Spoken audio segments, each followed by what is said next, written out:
All right, so go back to your Zoom.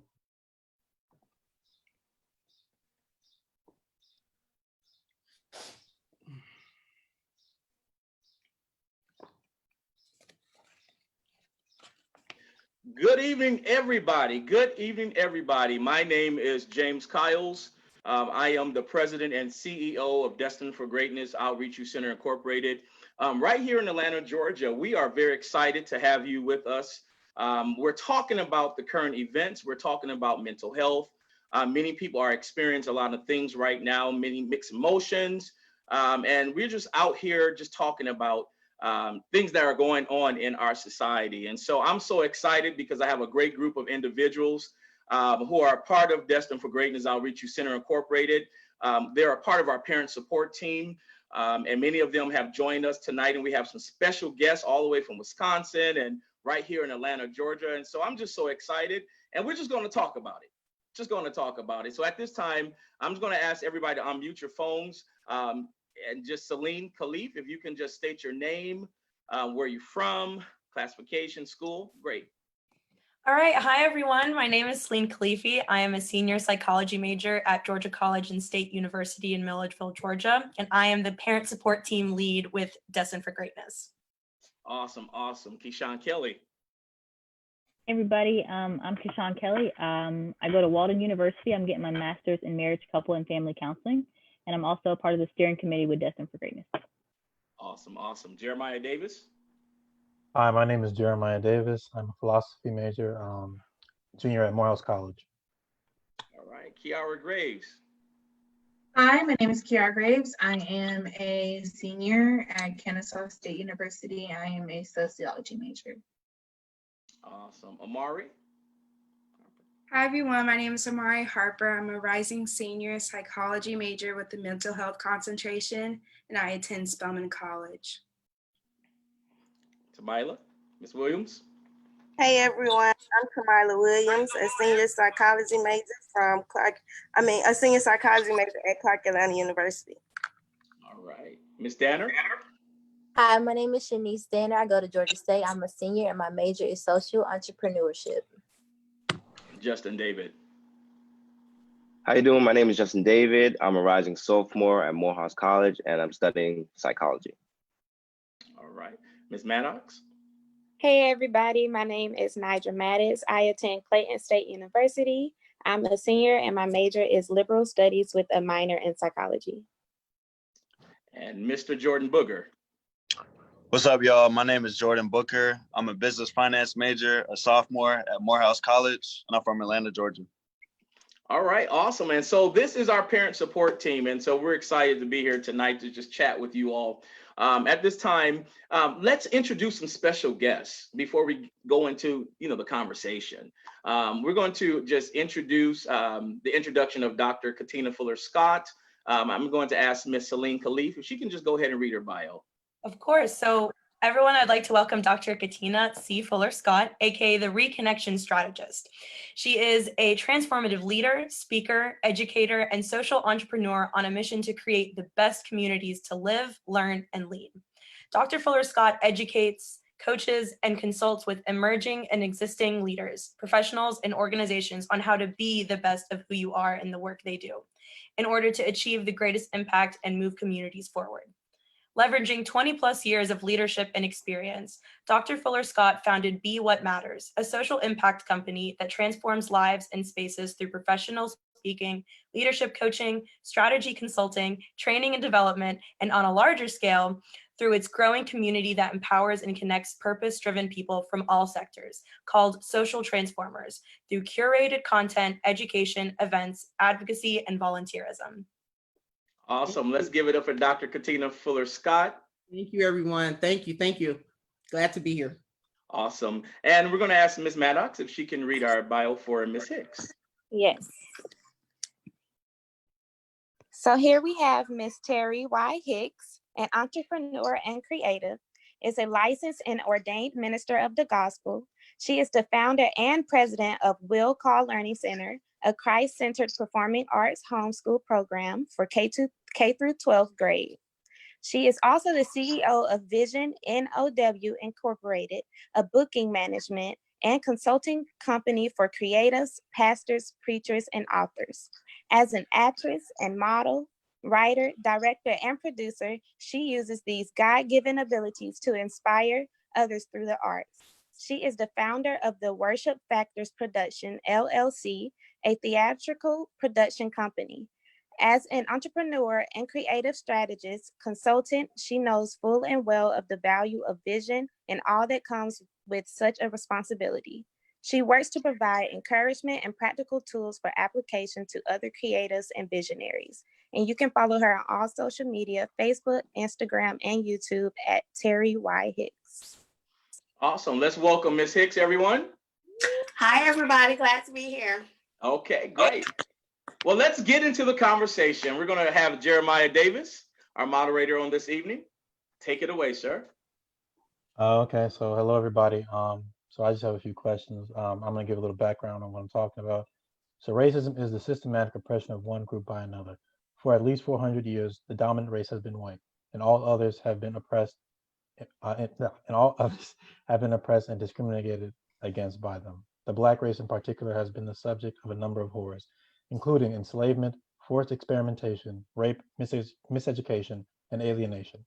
Black Lives Matter, an organization that began after the murder of Trayvon Martin by vigilante George Zimmerman, has recently garnered more attention due to the murder of George Floyd by Minneapolis police. The organization's goal is to emphasize that Black Lives Matter as much as all others and tackle issues tied to the over-policing of the Black community. So those are the topics we're going to be talking about. In addition, we're also going to be talking about how the pandemic has been affecting you mentally, socially, economically, and whatnot. So my first question is, what do you know about racism and Black Lives Matter? And anybody can answer. Alrighty, I'll jump off. I know that racism is deeply rooted in ignorance, and the root of it is hatred, but it's also due to a lack of moral consciousness, which guides and often perpetuates unethical behaviors. And so it's deeply rooted. What we see right now are just it's just the result of what's been going on for 400 years. And so it's a deeply rooted consciousness that normally people are operating from, and it is just unjust. And so Black Lives Matter has been around for about 6 years, I believe, after the Trayvon Martin killing, and it has been at the forefront of really bringing back to America's mind that while we stand for all lives matter, and we understand innately that that is a fact, no other race that we can speak of for this number of years has been systematically targeted as we have. And so that means that we, those who are in power, have to shine a brighter light on the fact that Black lives indeed matter. I would also add to the Black Lives Matter portion that it's kind of like feminism. Like women aren't trying to be more than men. Like we just want equality. And I think a lot of times people think when we're emphasizing another race or another gender that we're trying to be above, but it's like we're still trying to work on being equal. Like we can't even think about being more than if we can't even be equal. So I think that's what a lot of people don't understand. But honestly, I'm tired of like explaining to people what racism is, what Black Lives Matters is. Like we should all know that by now. Mm-hmm. You brought up a good point, Amari, and I don't want to take over the conversation already.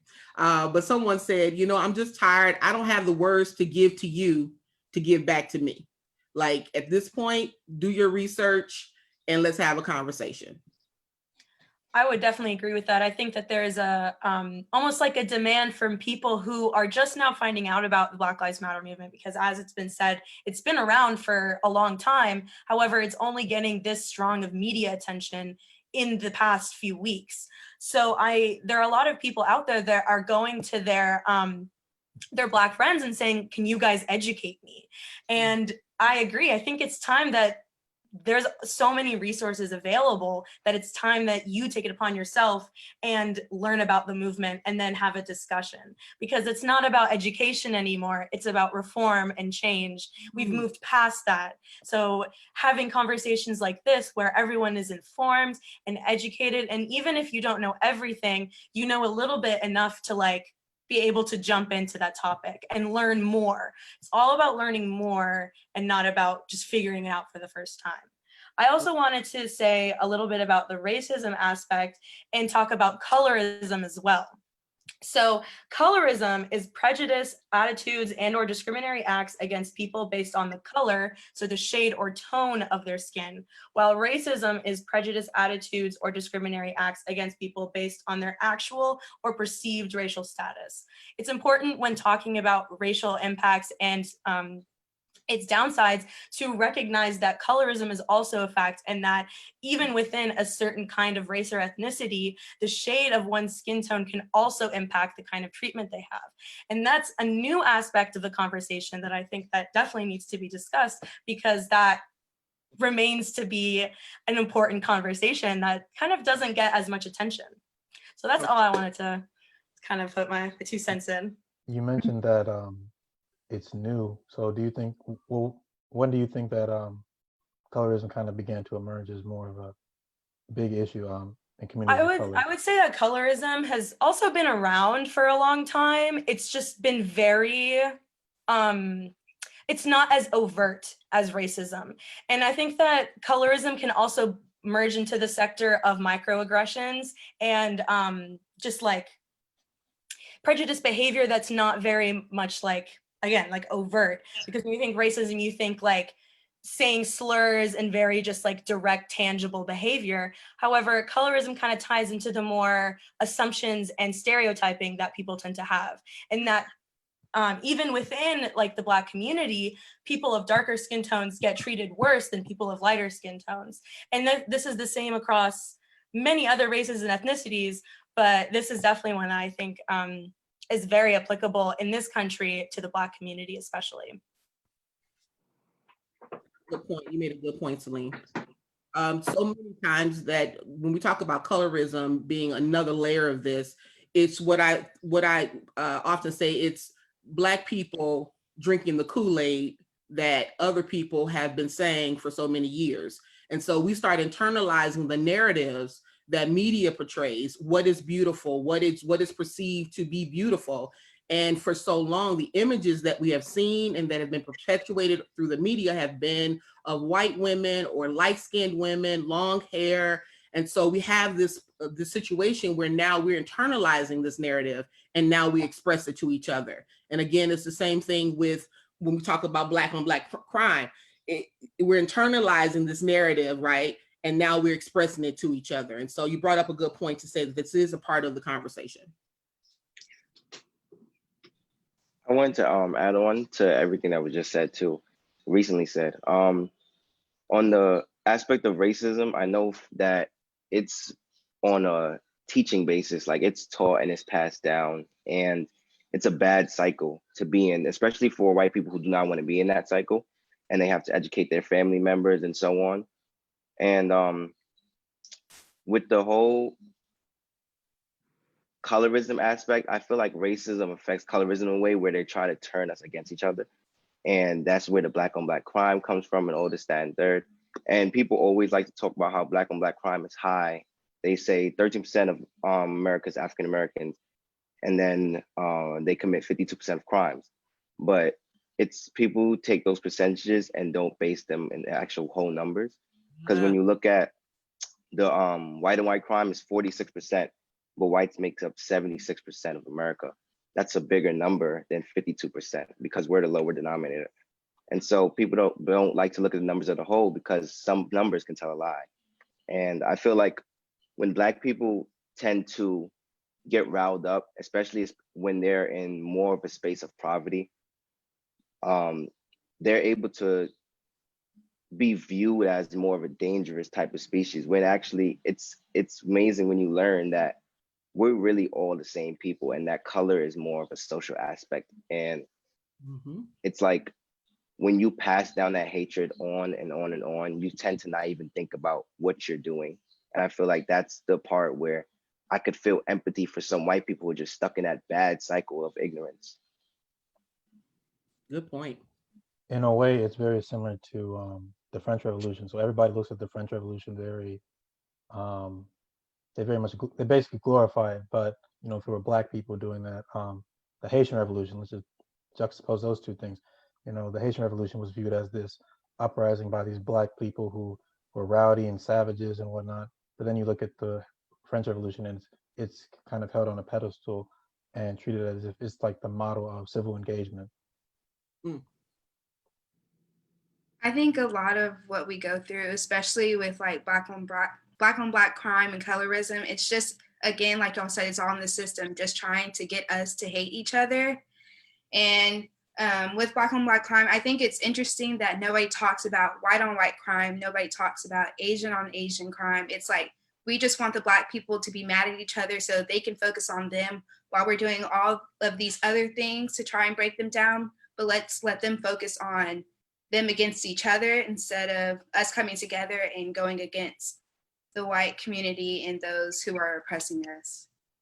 Absolutely. And it's funny because black on black crime, they make it seem like crime doesn't just exist in general. Like humans will be humans at the end of the day. That doesn't just be specific to a race. People will commit crime. That's not on everybody of a particular race. That's why I don't understand why that's brought up even as a fact. I would think that it's brought up to form as a distraction, because one of the main things about the movement is pointing out like the immense violence and unnecessary violence that's being exhibited on this group of people. But I think one of the main ways to kind of derail that movement or that message is to be like, well, what about the crime that's already existing in your community? And the issue is that you're right, Justin, like there's crime no matter in what group, no matter where it is, that there's just crime in the world.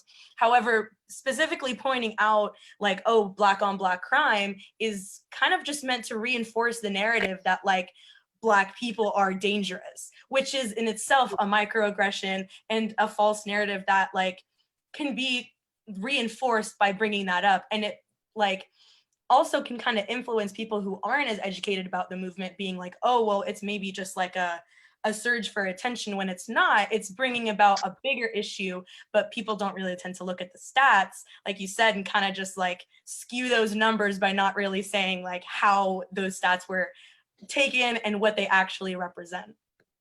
And I have to add to that thing that you all brought up a good point.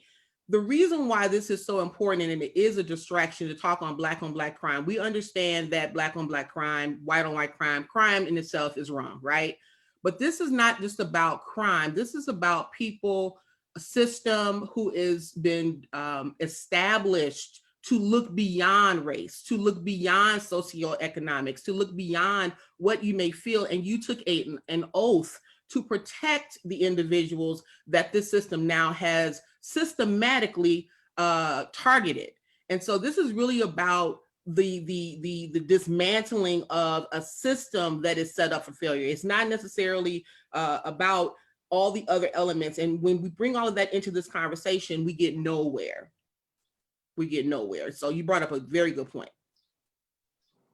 It's almost like that phrase, you know, that you can't see the forest for the trees. Yeah. It's like, if we can get you focused on this one little thing, you're missing the complete big picture, focusing on this one thing, and you spend so much and exert so much energy into this one thing. Not that it's not important, but it takes your focus and attention off of the bigger picture. So true. Which is what you said, the system, the breaking down of a system, not just this one part, but an entire system. So thank you everybody for your contributions on that. So we're gonna move on to the next question. Have you personally experienced racism or discrimination? And if so, you know, if you just detail that. Ooh. Go down the list here. Okay, so I would like to tell you my experience on that. So me being Black African American, I do have a boyfriend who is white and Asian. And just when we go places, I do get looked at funny sometimes. sometimes as if, okay, what are you doing with him? Or as if you're not supposed to be here sometimes. But I don't let it bother me simply because I'm not with him for his race. He's not with me for his race. It's a whole different, it's beyond with that. So I've felt that being in an interracial relationship, then being me, it's been plenty of times being at work, I've been discriminated against, from people not wanting me to help them with certain things, even though I'll say, hey, I'll help you, and they're like, no, I'll get someone else. So it's a bit rough, but you just have to look at it as, you know what, it's okay. Like, it hurts, but we're stronger than that. When we understand who we are and what we are here for, we're stronger than that, to be honest. Anyone else?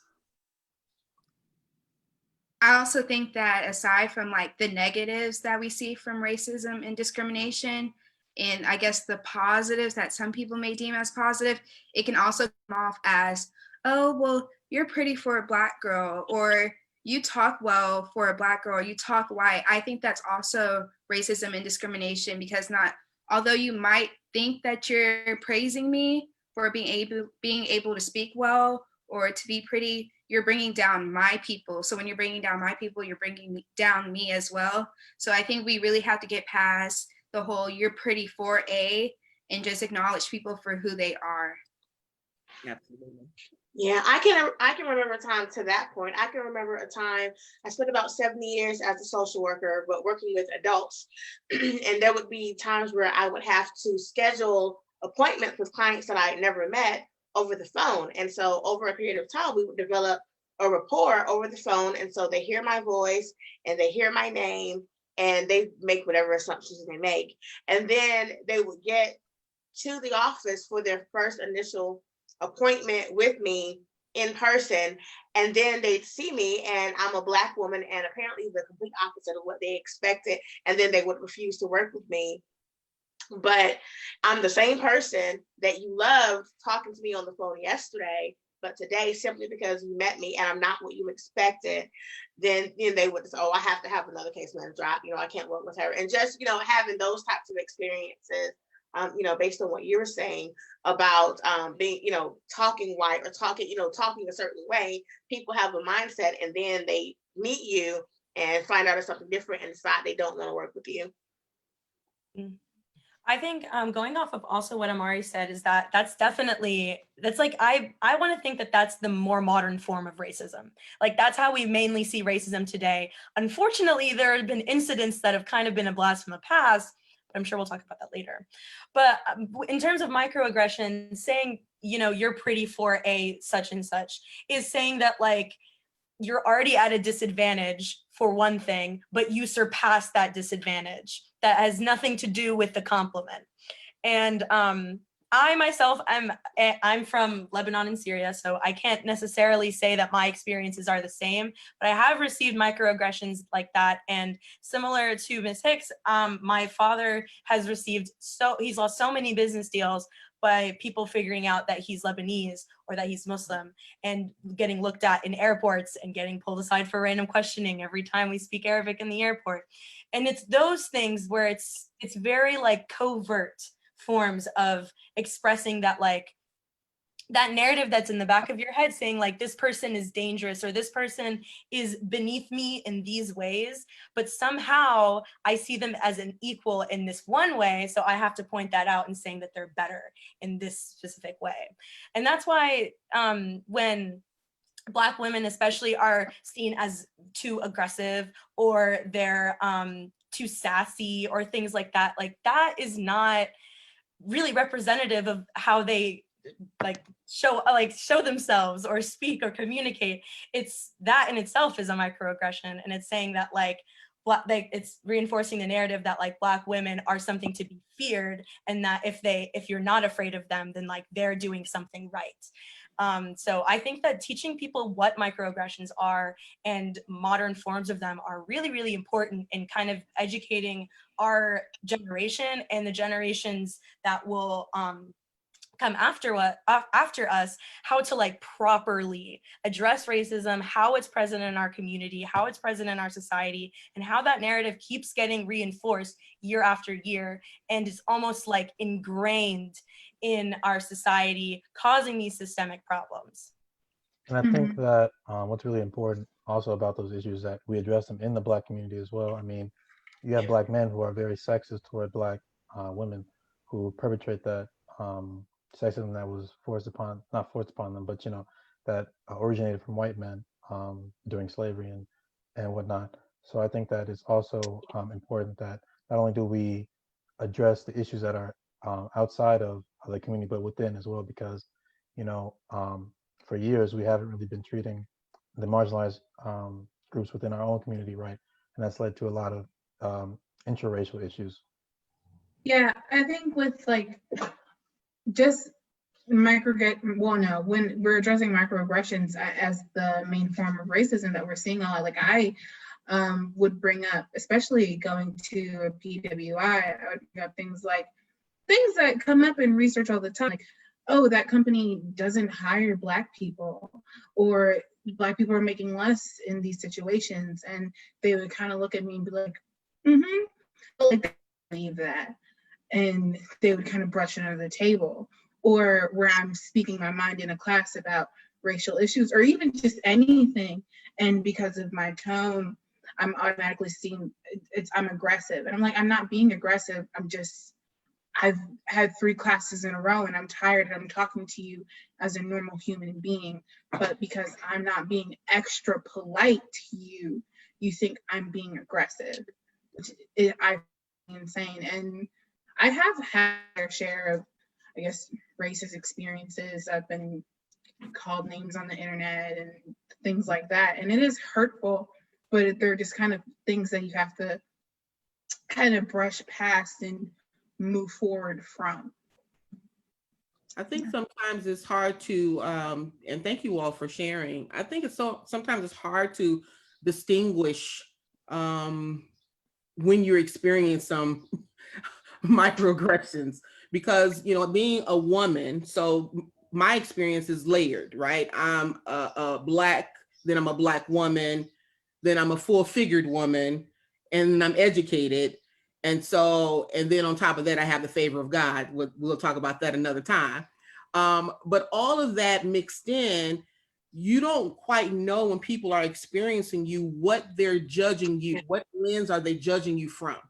So for most of us, we're having this conversation in our minds every time we're speaking. And for me, it's been many a times I've been at tables where a white colleague and a Black colleague, male, who were having conversation. I asked a question, literally no response to my question. They looked at me as if I was stupid and continued the conversation. And I had to say, okay, in this moment, how am I going to handle this?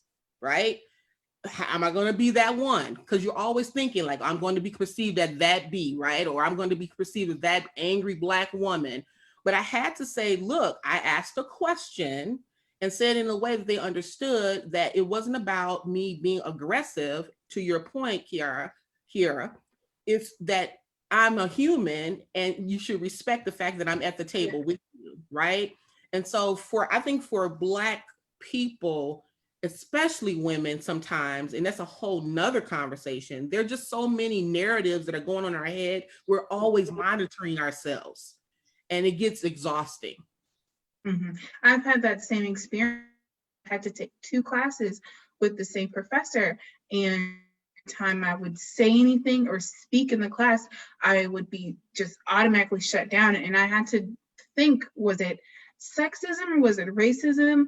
Right. And I mean, some people told me he was just elitist, and that's a whole another thing. But in that situation, you have to first think, well, should I monitor myself in this situation or should I stick up for myself? And because I was getting grade, I chose to just step back, but it then took a toll on my education, because then there are questions that I want to ask that I can't ask, and I'm not getting essentially what I'm paying for, because I feel like I'm being shut down in this setting. So it's a situation where you have to constantly think about, where do I want to place myself, and what battle do I want to fight? And it's good point. It's terrible. That's good. That was a good point. Yeah. I think intersectionality as Black women is just hard in general. Like, okay, you're Black, you're already at a disadvantage, but you also have to be like, okay, I'm Black, but then I'm a woman, which brings me lower than that. And it's like having to deal with, kind of like how you said, Kiara, like when you're trying to see something sexist or if it's racist, like we have to deal with both. Like it's two different struggles that we're struggling with. And I've been reading All About Love by Bell Hooks, and she kind of talks about like as women, like we're never taught to like handle all the things that we go through with racism and sexism. We're kind of just told like, okay, well, you just go out in the world and you have kids and you teach men how to respect you and things like that. But it's like nobody ever like helps us and teaches us to how to like grow from that trauma that we go through. And I think intersectionality is important when we talk about Breonna Taylor, which I'm sure we'll get to, but like the fact that she still doesn't have justice and that we kind of like shove her under the rug. And it's the Black women and Black trans, I guess, that are really trying to, you know, promote her injustice and get justice sought out for her. But it's like, it's kind of really sad that, okay, we got justice for George Floyd, but Breonna Taylor's, you know, murderers are still out. Nobody's really making much noise about it still, but it's like, just because she's a woman doesn't mean her life is less than.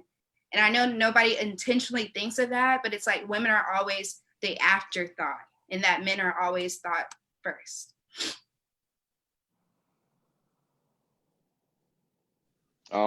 I definitely agree. I'm not gonna lie, like as you see things go by, people feel like in a situational aspect, it's like women in a household may be worth more. People feel like that's view, and fathers are usually pushed a little bit to the side. But I feel like it's almost the opposite. It's like we don't appreciate our women as much as we do, especially in the Black community. It's like, oh yeah, she's there and she's always gonna do this and she's always gonna do that. I can always rely on my mom. I can always rely on my girlfriend. I can always rely on such and such. And it's like you put all this mental strain on women, but you don't ever like check up on women. Like, hey, how are you doing? Are you okay? Are this? Do you need this, that, and the third? You know, we always do that to the men in the community, and that's very true. And for the point that was just brought up with Breonna Taylor, it's like justice for Floyd was so big, like extremely huge, the hugest I've ever seen personally. And Breonna Taylor is like everything's died down a little bit. And I was wondering too, what is the cause? Like what's things, are they people getting tired of protesting? Is things dying down? Is there a lot of violence going on? And it's just like, what took away from Breonna Taylor so bad? I still see people post every morning, like it's a great day to arrest people who killed Breonna Taylor. And there's barely any progress being made. And the fact that, when we talk about Breonna Taylor, the fact that people bring up, oh, we'll change streets to Black Lives Matter, we'll paint it on the floor, we'll take some stuff out of brand names. It's like, wow, you're doing everything, but bringing justice to a woman. So imagine, like, to your point, it's just like when you look at it at a bigger picture, it's like, wow, you really beat around the bush all day long before you do something for somebody who's a Black woman.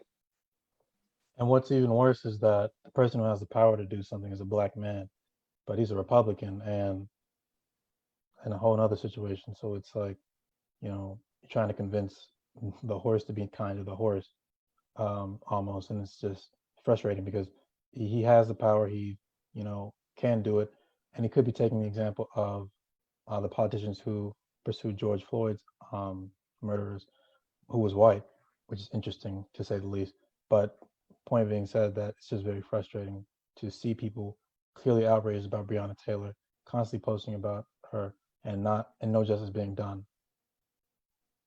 And within the past week, I was really disturbed by the stuff I've been seeing with like rape, right?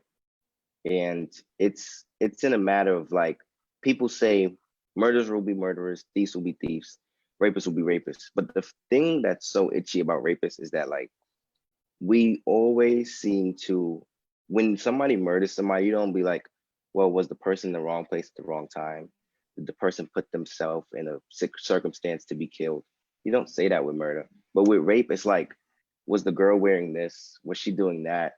Did she actually say yes or no? And I've seen quotes from judges and all that, and it's like, wow, in what aspect would you be like, I'm against, I do not condone rapists. People will say I do not condone rapists, but you know, where does that but come from? What could you possibly say after that that would soothe in what you want to get to as your point? Like there should be no but on stuff like that. And the fact that we even think, oh well, you know, if you're gonna wear stuff that's gonna provoke men, you know, that's just, you're making yourself stand out as like, wow, do you really support rapists in that aspect? Because what do you mean if a woman wears something that she would like to wear in her wardrobe that she paid for? You know what I'm saying? And that's really upsetting too. It's like, we always like, oh, we can't let our girls go this, we can't let our girls do this, that, and the third. And you know, they have a lot less freedom than the brothers in the household or the men in the household in general. And we do this, that, and third to protect them, but we let the world treat them anyway. How? You know, you don't treat your boys, you don't teach your boys to do this, that, and third, but you'll teach your girls to be reserved. You have to stay back because boys will be this, that, and the third. You know, it's more starts with, how do we teach our men? How do we make our men better? How do we do this for our men so they could view our women as such? I think that's a great point. And I think that can, like, that same message can be applied to the whole reason that we are all fighting for systemic change. Because that, like, saying that, oh, we need to teach our girls how to be ready to get raped, to get sexually assaulted, is essentially what that narrative is saying. Like, oh, well, you can't, make sure you don't go here by yourself, make sure you're not wearing this, make sure you do that, this, that, and the other. And it's the same thing for people who have been discriminated against. It's just like, oh, well, when it happens to you, this is how you should react.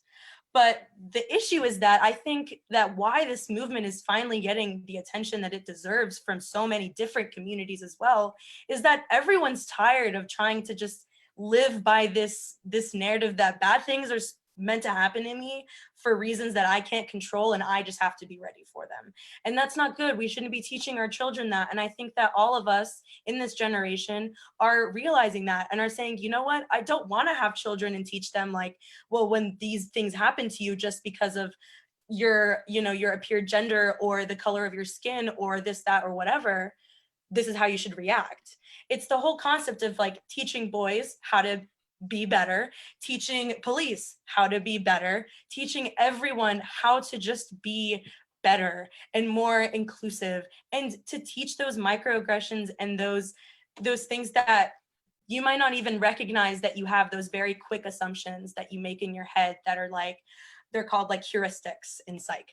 And it's those very quick thoughts that you think of like at the top of your head, but people either choose to act on them or recognize them and not act on them, essentially dismiss them or just improve upon them. And I think that one of the main ways to teach people about them is to literally expose them, because microaggressions and those kind of like tough conversations like that ones that we're having right now are ones that people are scared to have because they personally might be afraid that they have contributed to that in some way and they didn't know, and they're afraid to get called out. But it shouldn't be about calling people out and like saying who's to blame, because putting the blame on people is just not working, because it's just making people angry and turning people against each other, when the heart of the movement is equality and is forming a community of like love and unity instead of something that's so segregated and divided.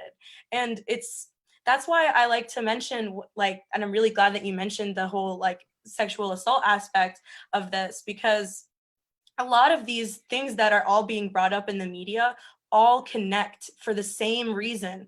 And it's that it's all been kind of passed down from generation to generation and like almost instilled in the laws and the like social complex and constructs that we have now. And it's just not working for us as a country, as a society, as anything, as a world. And that's why people even outside of America are having their own Black Lives Matter movements and having their own kind of like calls to injustice in their country.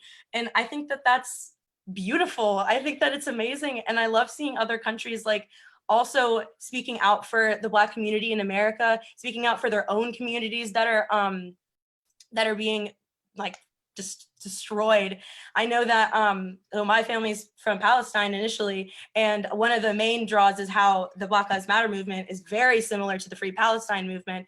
And if you guys don't know about the Free Palestine movement, I will love to educate you another time. But it's that same idea of just like oppression for just the reason that the government decided they're gonna pick on someone, and that's just that. And people everywhere are just fed up with it. So I just wanted to say that there's you can draw a lot of connections between a lot of different groups and a lot of different movements, because I feel like up until now, it's everyone's been in their own little kind of like niche of like problems that they really focus on. But now, thanks to social media and all these different organizations kind of speaking up, it's making everyone realize like we're all facing the same kind of thing, but in a different way. So how can we all use our pain together to heal ourselves as one? I actually think that kind of comes with accepting, basically accepting everyone across all, because because I'm Black and Hispanic, I've always grown up knowing that you can be Black in anything. So I've always seen racism against Black people through all races and through all cultures. So I think that comes with darker skin tones across all races, Black people across all races and cultures. I think it comes with accepting each other and looking at ourselves as a global citizen so that we can then care about one another on a deeper level. Yeah, I wanted to say that the thing about some people is like they're stuck in this tunnel vision and they don't like looking through a different window. And that's why they don't like to have these conversations, Celine, because when you have these type of conversations, forces you to look from a different perspective, look through other people's eyes. And that's why I think personally that empathy is one of the most important human personality traits, because when you're able to put yourself in somebody else's shoes and walk their path, you're able to have the most deepest level of understanding for that person. And I don't like how people are so comfortable in their mindset that they don't want to be open to certain things, certain ideas, certain views, to help educate them, help them know like, wow, you know what? Maybe life isn't all that simple. Maybe I did have it easy. Maybe I am privileged, or maybe I am this, that, and third, you know? And that's the only thing that really bothers me with All Lives Matter, because it's in a situation where we don't do that for anything else. Like Black Lives Matter is the only thing where I heard it's now been generalized. We have Breast Cancer Awareness Month. No one sit there and be like, but all cancer matters. We know that. Like we know that already. We've been through that. But no one will sit there in October and be like, well, no, we shouldn't really march for this breast cancer because all cancer matters. But when people want to be on an equal status for just a human being, human rights, which I don't understand how you could even compare it to being political. It's like when I'm arguing for my human rights, you're going to pull me and argue back with something general, something broad, which I already know, but you don't know that because I wouldn't be arguing for Black Lives Matter if all lives did matter, you know? Well, I think honestly, I would say, sorry, you go ahead.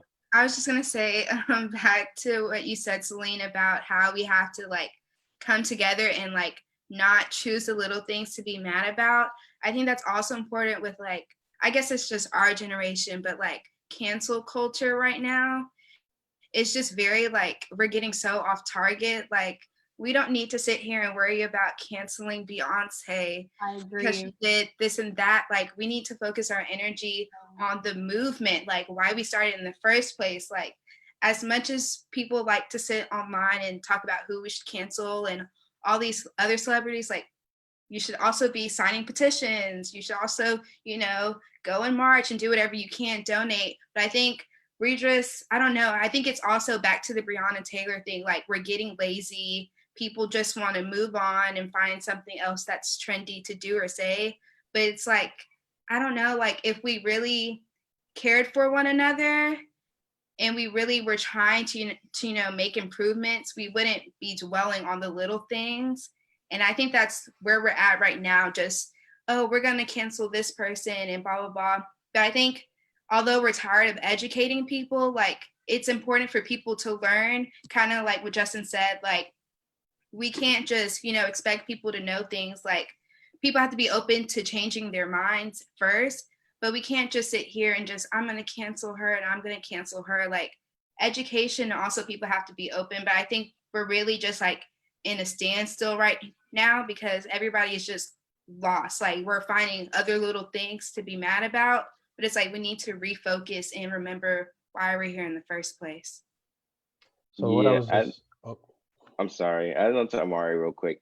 That whole thing with the cancel culture is like, it's so upsetting only because, like, one, some of them are misleading, misguiding, and some people that you're canceling, you don't get all the facts about what the situation was. That's one. Then two, with cancel culture, it's like with businesses, I could care less. Why? Businesses are going to make business moves at the end of the day. They're going to do whatever to make the money. That's the point of even making a business in the first place. So for businesses who do hop on the Black Lives Matter stuff, you should question why they didn't do it before, because it's really just a business move. They want to make money at the end of the day. And with people in general, people are going to talk about what makes them feel comfortable to talk about. Not every celebrity has to post. Not every celebrity has to post their bank account. They don't have to do all that stuff about the donations. I donated this, I donated that. Because at the end of the day, your action, you know what you did. If you know you donated, no one else needs to know that. They don't need to, I mean, if people are questioning the fact, oh, I remember I seen Drake donated 100,000, but The Weeknd donated 500,000. People was like, oh, Drake, you're not gonna donate more? It's like, what's the purpose of doing that? It's not your bank account, and it's there. They have the rights to whatever they want to do with it, right? And I feel like we're always constantly distracted by those things. It's like, you shouldn't even be focused on that. Breonna Taylor's murder is still walking. George Zimmerman is signing Skittles. It's like, what's to all that when we're so distracted in the moment because we love what's trending. We have the phone right out our hand. We want to see what's trending. What's happening now? What's happening then? What's happening tomorrow? What are we going to do then? Are we going to protest? Is it going to be fun?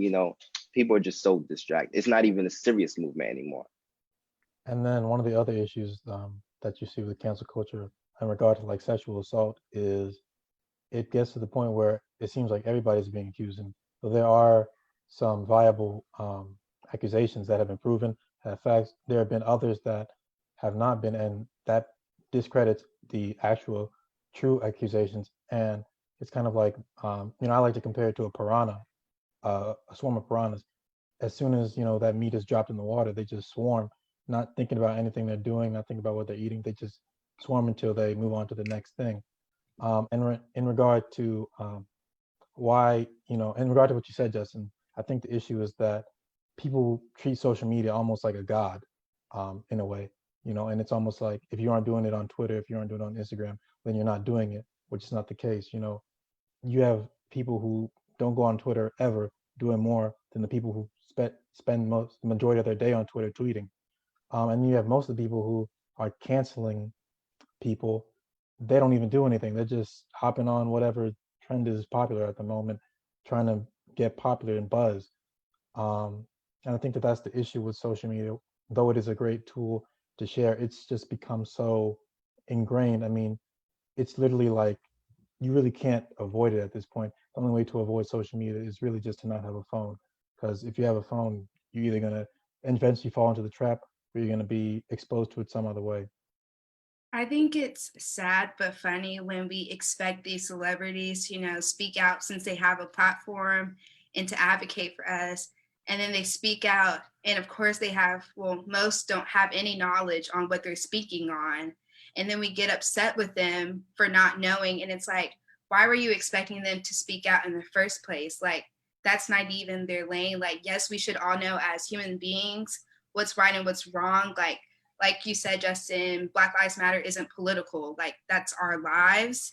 But at the same time, you can't expect Gucci Mane to have the most knowledge on a topic. Like, we're really getting off topic and very just like finding kind of like what you said, Jeremiah, just doing what's trendy. And if you have social media, people are just doing things to get follows, to get likes. But it's like, we're just so far off target that we're just doing and saying whatever that's trending at the moment. And Yeah. even to tie back into that, it's this obsession we have, and it's not just America, it's everywhere, but just this obsession with the opinions of celebrities, as if somehow a celebrity has more knowledge about a situation because they have more money than like a person with a PhD or who's actually studied something, and that's the issue. I mean, you look at that conversation that was had between the owner of Chick-fil-A and the pastor, and I can't remember the other person, but the point is, it's always interesting how when it comes to the Black community and Black issues, we don't rely on our intellectuals as much as we rely on entertainers to answer for us. And there's nothing wrong with that because entertainers can be educated as well.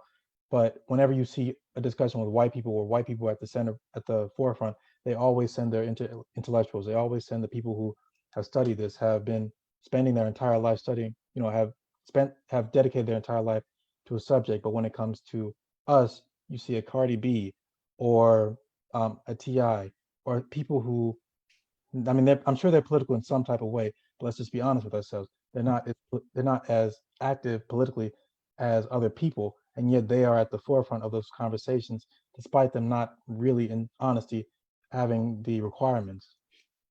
Someone brought up, let me jump in.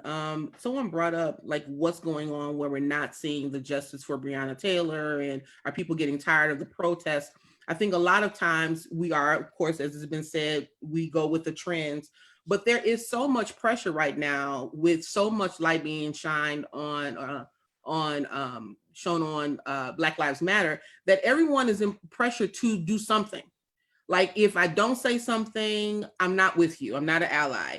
If I do say something, let me make sure it's right. I mean, that's from the Black and whites. Like, if you're not saying something right now, you were never with me.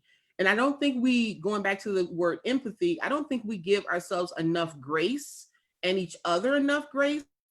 I'll tell you a quick story about a gentleman who, when I was teaching at guest speaker teaching, and I saw him in the hallway, parking lot, and asked him where to go, not knowing he was going to be in my class, right? And when we're talking about race, he said, you know what? The first thing I saw when I saw you was a Black woman, and I didn't want you to be fearful of me. And I'm like, dude, that's too much pressure on anyone. And so as Black people, we're not trying, and I think that's a piece too. We can't put pressure on each other.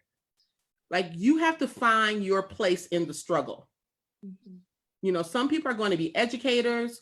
Some people are going to show you the way. They're going to be people who are advocates. I've very much been an advocate when you're at the table with people who are making decisions to advocate and prioritize the voices of our youth and people who don't have a voice. And then some people are going to be activists, but wherever you fall, do it and do it well. But we can't determine, and I think that's what happens with social media. We determine that a Cardi B, no shade to Cardi B, but we've determined that Cardi B is a thought leader in her own way. And we stated we're going to listen to Cardi B. Because guess what? People are listening to Cardi B, right? But each of us have a responsibility to find our place in the struggle, to keep it going beyond the social media walls, beyond all of Black Lives Matter, because the struggle still continues. It's going to continue when the lights are off on George Floyd. It's going to continue, and it's going to be pressing. It's going to be prevalent, and we have to stay vigilant. Mm-hmm. So this is, sorry. This has been like great. This final comment, because I do want to get to the other questions. Oh, I was just going to say that the kind of like what you guys are all talking about is performative activism. Has anyone kind of seen that kind of circulating on social media? Oh, hell yeah. Especially yeah, with it's like, basically that the whole conversation is kind of just reminding me of like when everyone did the Blackout Tuesday and just posted a picture of a black screen for one day, and then the next day they were going back to posting about their regular lives.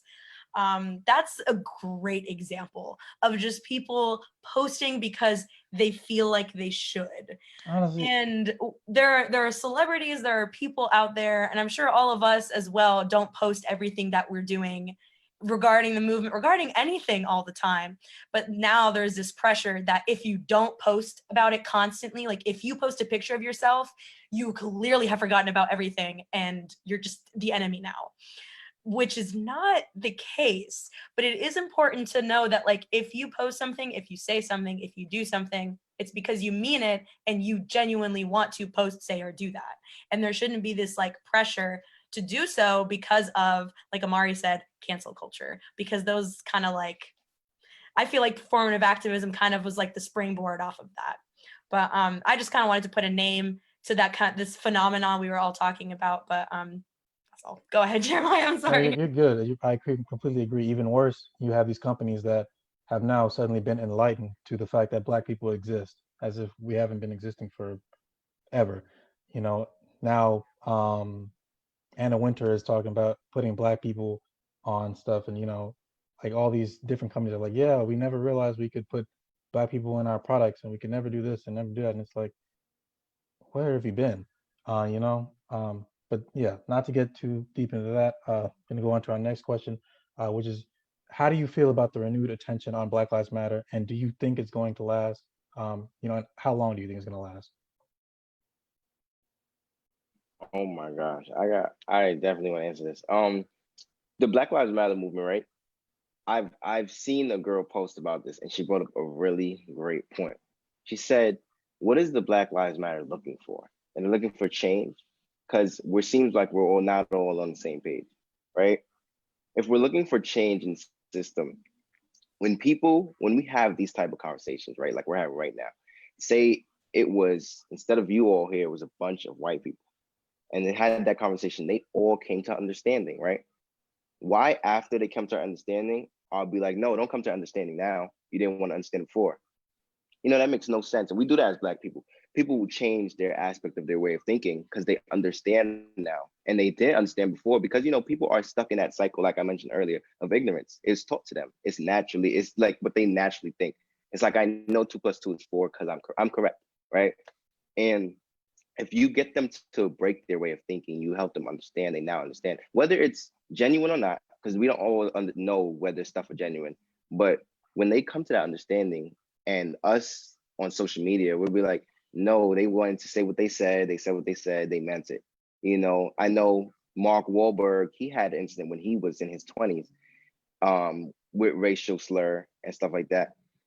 And he's been a big advocate of Black Lives Matter now, with donations yearly that no one knew about that he does.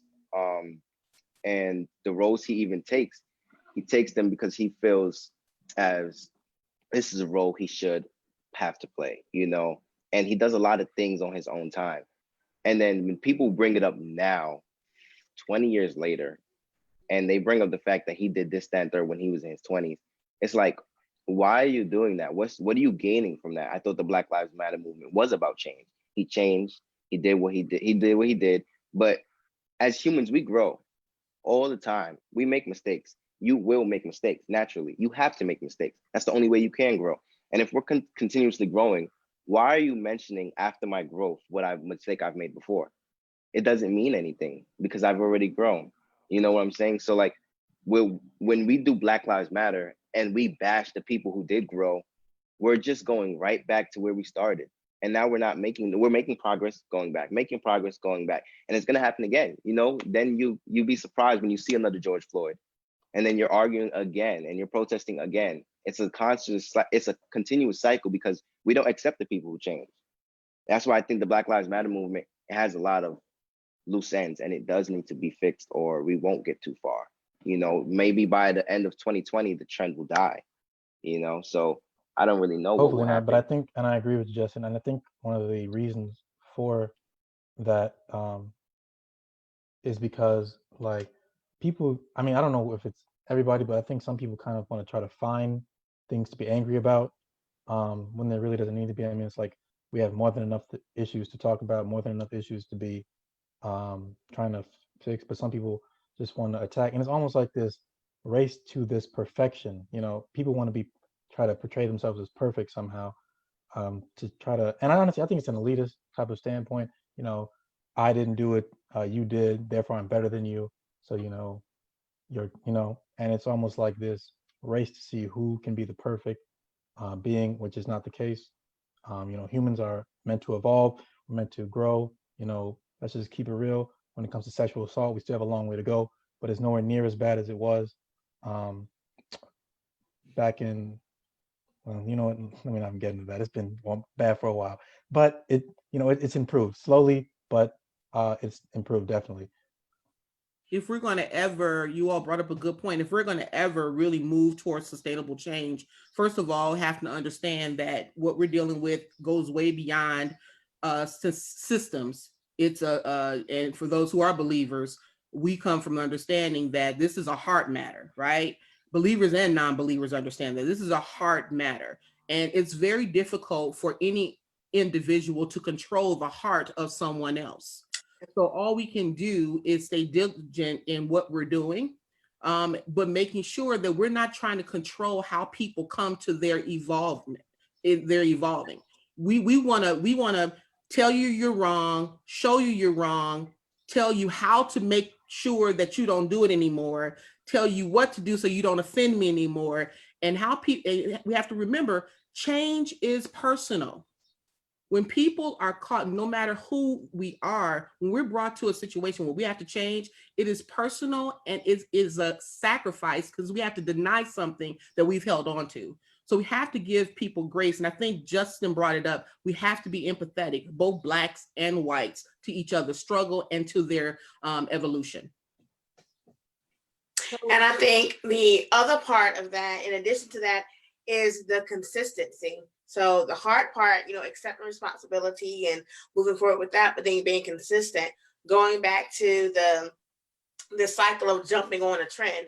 So when it dies down and I'm no longer interested in that because now this new next thing is happening, I'm over here focused on this, then things get lost in the shuffle. But if there could be consistent effort, consistent focused attention on this movement, it could progress further. In addition to the heart matters and the heart being changed, then there has to be a consistent effort even with the heart, because once the heart is changed, then there has to be the maintenance of the heart, and then the consistency of the movement.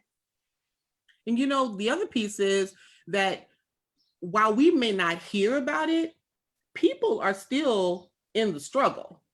Oh yeah. So we have to know that it's just a natural, it takes a lot of intention for us to think about each other anyway, just in who we are, right?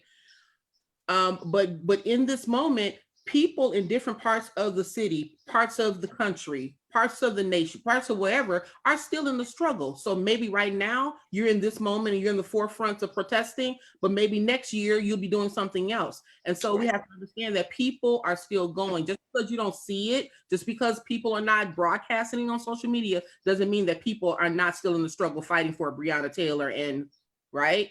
So. Right. This topic has reminded me of a quote from one of, I took a philosophy class last semester on what is a good life. And we just read a bunch of different books by different kinds of authors. I actually did read All About Love by Bell Hooks. It was written by a Black woman. So I highly recommend it. It's one of my favorite books. It talks about love. Yeah, it talks about love in a lot of different ways in many different facets, not just romantic or friendship, just all the above. It's great. But anyways, back to the quote. One thing that my professor said that still sticks with me to this day, and I apply it to everything, is there is power in what you don't know. There is power in knowing what you don't know.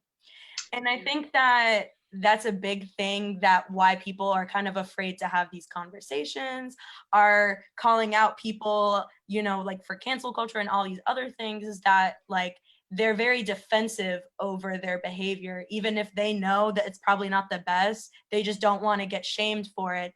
When in reality, I think that there is great power in being like, honestly, I don't know what the heck this is about. Let me go find out. Let me go ask someone who does. Let me go educate myself. Or even if you are educated on a topic and someone asks you a question about it and you don't know the answer, you just have to say you don't know.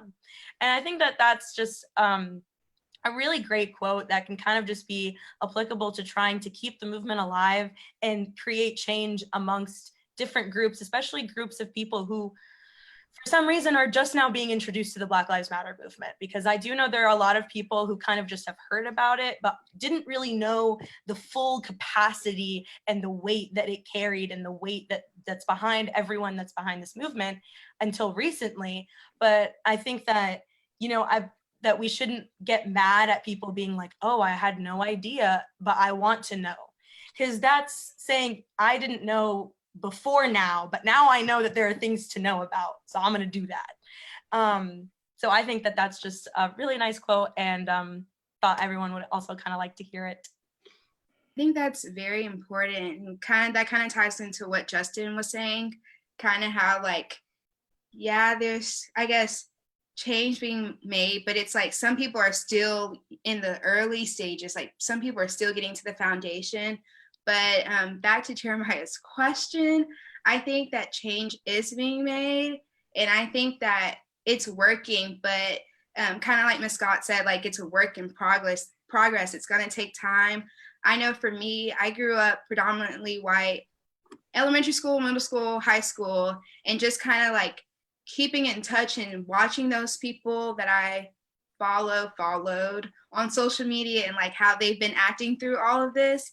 It's like I can see the change, because when it was Trayvon Martin and the Black Lives Matter started, none of them were saying anything. None of them were acknowledging anything. They were just going about their merry old lives, like, oh, well, that's happening to Black people, but that has nothing to do with me, so I'm not going to care. But like now I can at least see them posting about it, whether it's performative or not. Like they're at least acknowledging that, oh crap, like something is wrong. Like people are being murdered for things that they shouldn't be murdered for. And so I think it's really just baby steps. Like I think it's just first the acknowledgement, like we've all been saying, like acknowledgement and then taking the steps to create change. But I think a lot of people, especially white people, are just now kind of getting that understanding that they haven't been living their lives the perfectly way they thought they were. So them getting past that stage, I think it's going to help us create change, but it kind of takes time, and we're going to have our backlashes. That's like with anything, that's with grief. Like you're going to have, backlashes, you're going to have to go down before you come up again. So I think change is going to happen. It's just, we think it's just going to go straight up. It's going to have its ups and downs. So we just have to be ready for that. And I think one thing to also remember, just like in regard to all this, is that, not everybody is starting from the same position. We have to deal with the discrimination on a day-to-day basis, but we live in a country that is known for miseducating people, that's known for suppressing history, that's known for doing everything in its power to not acknowledge its past. I mean, most people don't even know about the medical experimentation of Black women during slavery. Most women don't know how hysterectomies came to be. Terrible.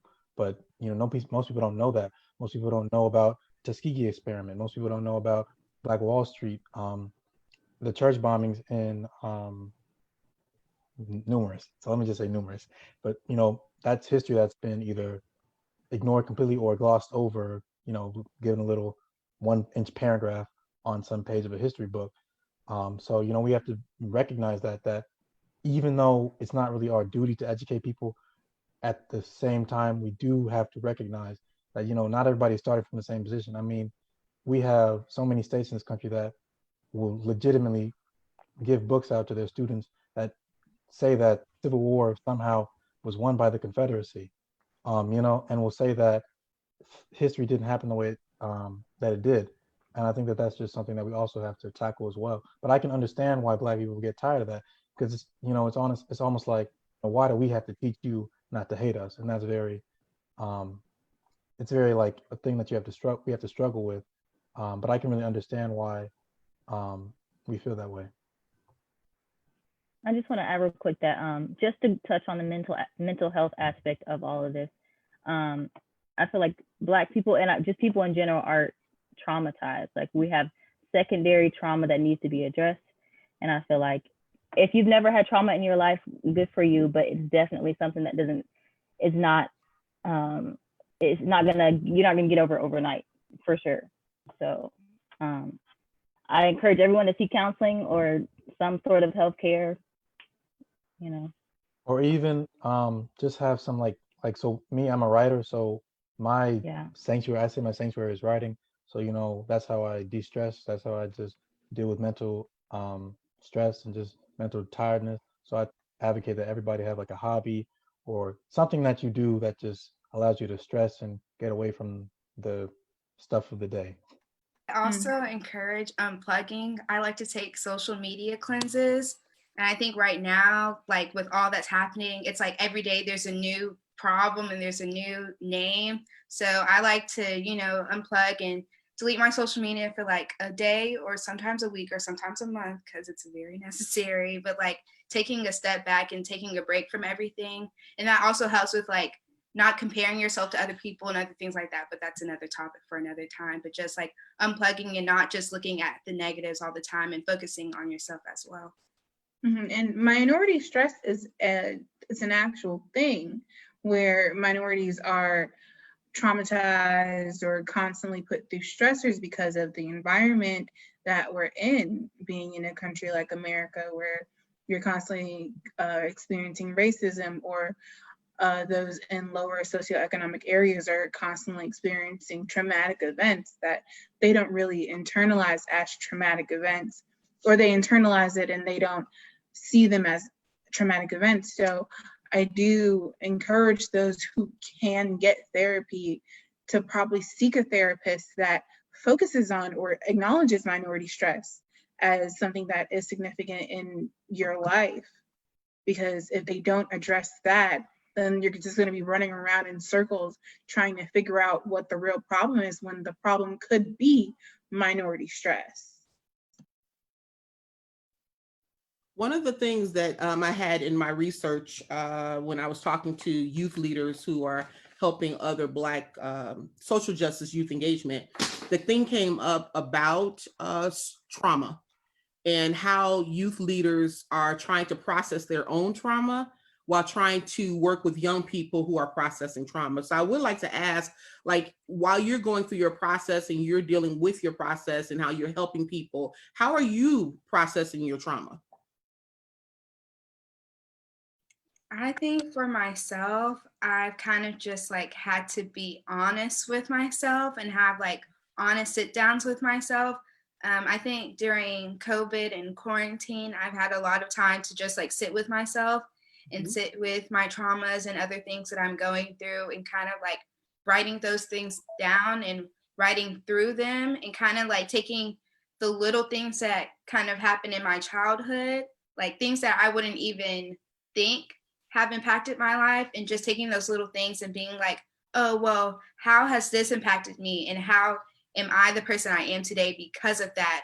And kind of just looking at my life kind of through a different lens and not just how I've been seeing it, kind of just like going forward. I think going back and looking at your past is a good way to kind of dive into that.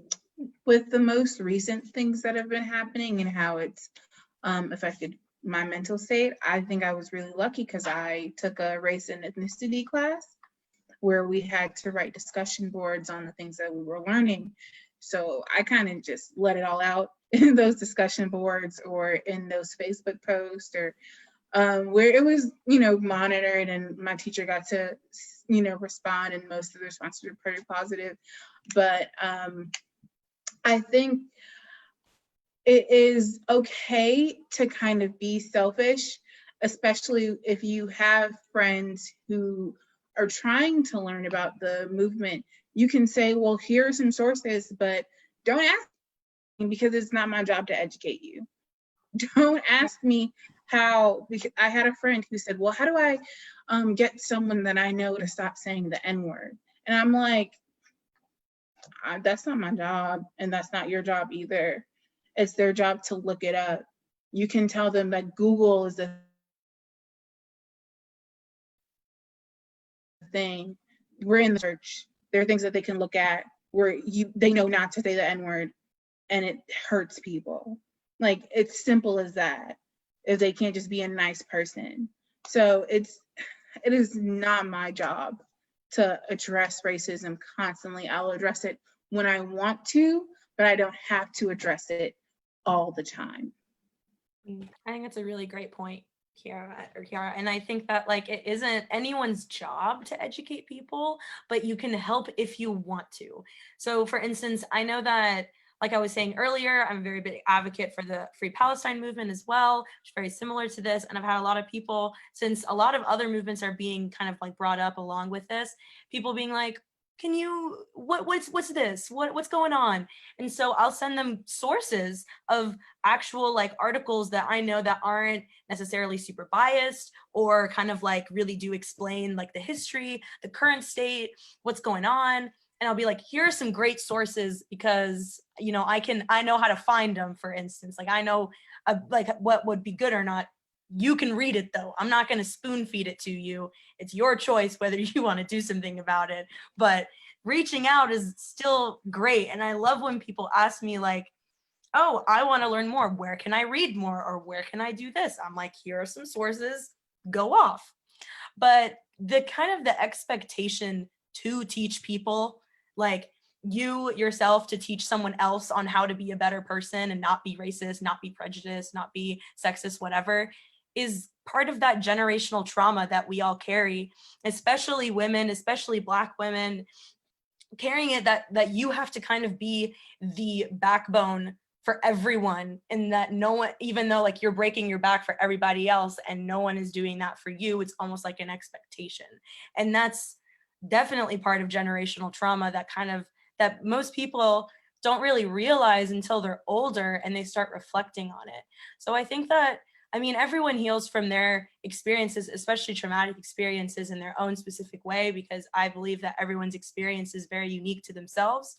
However, I know that at least for the experiences that I can speak about for myself and how I've healed for that has definitely been talking about it in some capacity, whether it's journaling, whether it's talking about it in discussion panels like this one, and whether it's seeking therapy. And I really do think that everybody in the world needs to be seeing a therapist. Just how you see a doctor once a year, you should go see a therapist once a year. Physical health is just as important as mental health. They're very related. And again, that's a conversation for another day, but I could talk about the need and the importance of mental health, especially for people and communities that don't receive it, that need it the most. And that's going to be racial and ethnic minority groups, people from underserviced and underprivileged neighborhoods. And they're the people who have the most traumatic experiences that really do need to be dealt with, and they're not getting that. So that's definitely therapy for all. I think you all are bringing up good points, and then the responsibility I'll charge you. You know, as you're leaving and going through and matriculating through your studies, now is the time to start developing frameworks that will inform institutions, right? About trauma, about microaggressions. This is the time, this is why we have education, right? To be able to enlighten others. And I know for me, as much as this is going on, because remember, on top of George Floyd and Black Lives Matter, we're in COVID. People have lost their lives. My family members have been sick from it. I know people who have died from it, and we're not giving ourselves enough grace to process, or time. We haven't even had time to really process the global trauma of a pandemic, right? And all that means, and unemployment, and disconnections from social spaces, and disconnections from schools, and all of that. And then on top of it, we're now layering race. And so we just have to make sure that we're conscious as we're in school, start thinking about frameworks, programs that you can create to inform this next level of practice. I just want to put it out there that Therapy for Black Girls and Black Female Therapists are 2 pages on Instagram where Black people can get services and therapy. I think a lot of it's for free, but they're definitely giving therapy out for Black people during this time. Awesome. I'm going to chime in real quick. Let's turn to Facebook real quick. Those who are on Facebook, there are some questions on here from Miss Catherine Walker, which is our previous team lead. She stated that in 2020, With the availability of technology and education, do you think these movements will make a true and impactful change? Or will things just return to normal when the media no longer wants to talk about these important movements anymore? Anyone want to chime in? So if I'll just go quickly. So I think that it's very much a complicated situation where it could go either way. I think that if you look at the civil rights movement, if you look at the Black Panther Party before it was destroyed by the government, um, you know, the reason that they were as successful as they were, even Fred Hampton, by the way, before he was murdered, but the reason why they were successful is because they had a plan, they had action, they kind of had this, they had the ability to see further ahead. They didn't just let their outrage, dominate one single moment. They allowed it to continue. So they were planning ahead constantly, saying, okay, we're doing a rally today. Now we're going to go march to the mayor's office. Okay, we're marching to the mayor's office. Now we're going to present him with a bill. Okay, he doesn't sign that bill. Okay, we're going to tell everybody he didn't sign that bill, and we're going to get support from the community to raise awareness about the issue. It's that forward-thinking mentality instead of just the outrage. And I think that that's what kind of set the movement back. The first time it was very popular is that it was out a lot of outrage, but no action afterwards. It was like we were riding high, and then eventually, the media cycle, of course, inevitably happened, and the support kind of fizzled out. And So I you think that it. brought up a good point, Jeremiah. The other piece of activism and advocacy and education, it needs to be strategic. You have to be strategic in how you approach situations. And sometimes we are impulsive because we are, infused with our emotions about what's happening, and rightfully so. But you have to have some elements of strategy so that you know how to go in, when to go in to address situations to really see change. Now, if we're just talking about people coming out and getting together and saying, hey, let's fight, no justice, no peace, that's one thing. But we're talking about sustainable change. We have to be more strategic in our messaging amongst ourselves, making sure that we're on the same page with the Black Lives Movement. I was just reading on their page that they're constantly fighting these offshoots of people who are saying they represent the Black Lives Matter movement with totally different information and stands that they stand for. And so we have to make sure that we are supporting in a way that we have to be informed and then carry that message out in a strategic manner.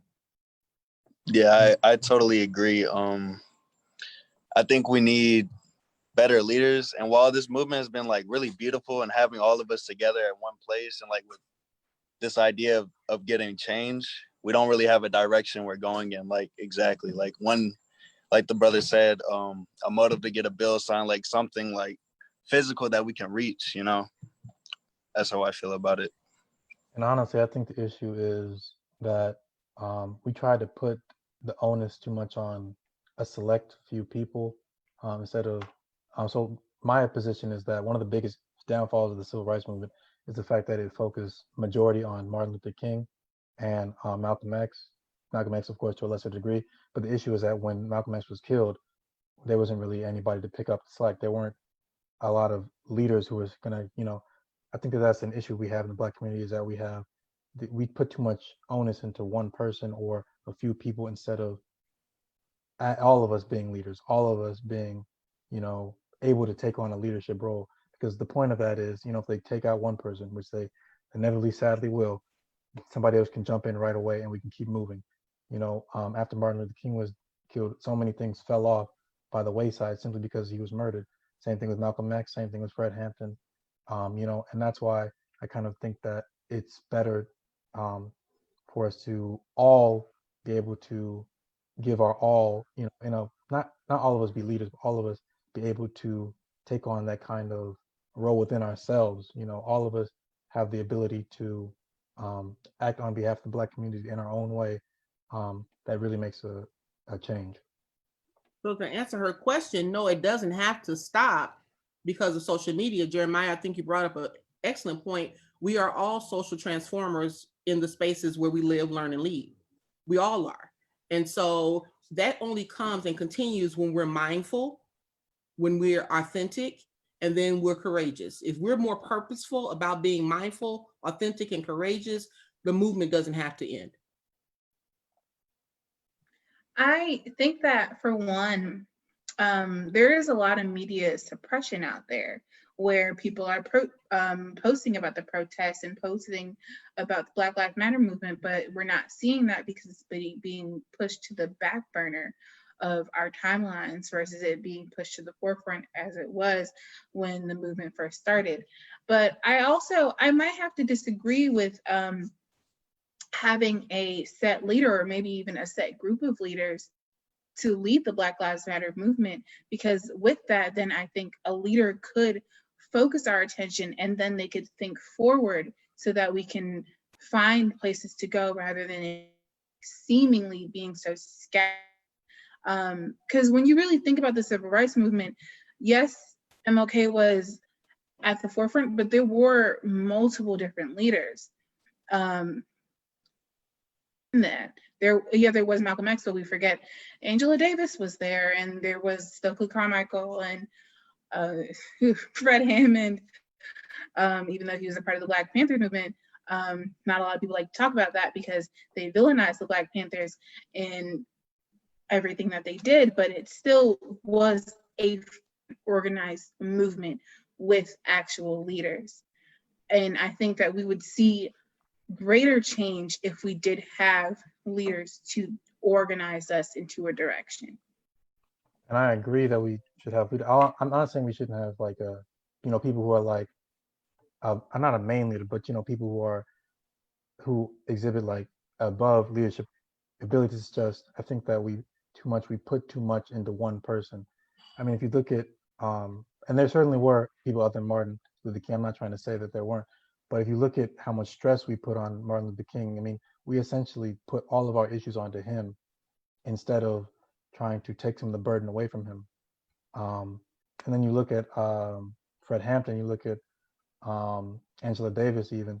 Fred Hampton got murdered, and a lot of the work he had done, it didn't stop being done, but it eventually started dying out because they didn't have that person who could take over for him. The Black Panther Party, you had a lot of people who were the figureheads for it, and eventually, as they got killed, and eventually as it got infiltrated, it eventually broke away because of the fact that it didn't have a linchpin. And what I'm saying is that I think that there needs to be more linchpins. It shouldn't just be on a set group of people to be the main linchpins. It should always be a revolving door of good leaders, because the issue, of course, also is that not all the leaders we have are good leaders. Right. We have con artists and people who essentially will try to use Black lives, as a way to get famous, as a way to get money, just to do whatever. And I think leadership is like more skill based. Like you have to have a skill requirement to like be able to lead a group, because it takes a lot of toll on the mind. It's like, you're caring for a lot of other people, and not all other people thinking about you the same way. And to everyone can't just jump forward and be like, hey, I can lead. It really determines someone who's really qualified to do that.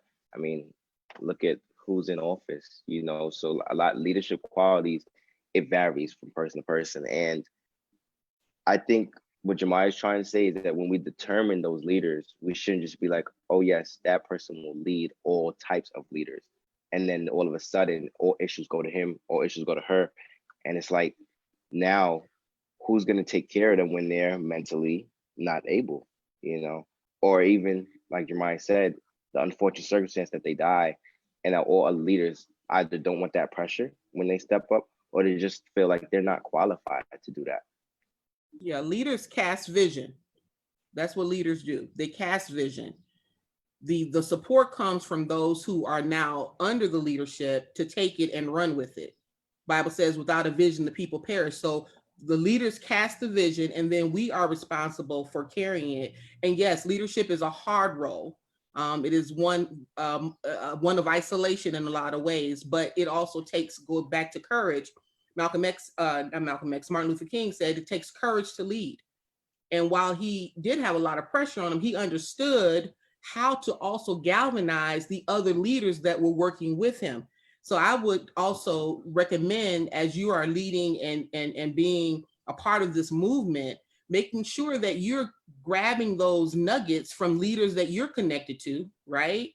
And so then now you start perpetuating that, and you also become a leader in your own right. It doesn't mean that you have to be on the level of Martin Luther King, but each one of us still has a responsibility to lead in some capacity when we come to the situation.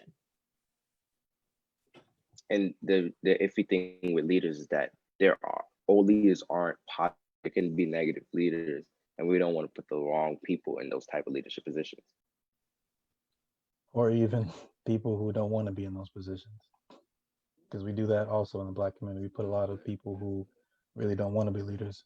We put them on the podium and expect them to do something. Wow. And won't train them. Okay, I'm sorry. Well, that's a whole nother segment, you all. And won't yeah. And won't train them. Okay, let me go back to hanging. Just sitting there hanging. Sorry, I got off topic, but no, you're good. We're talking about it. We're talking about it.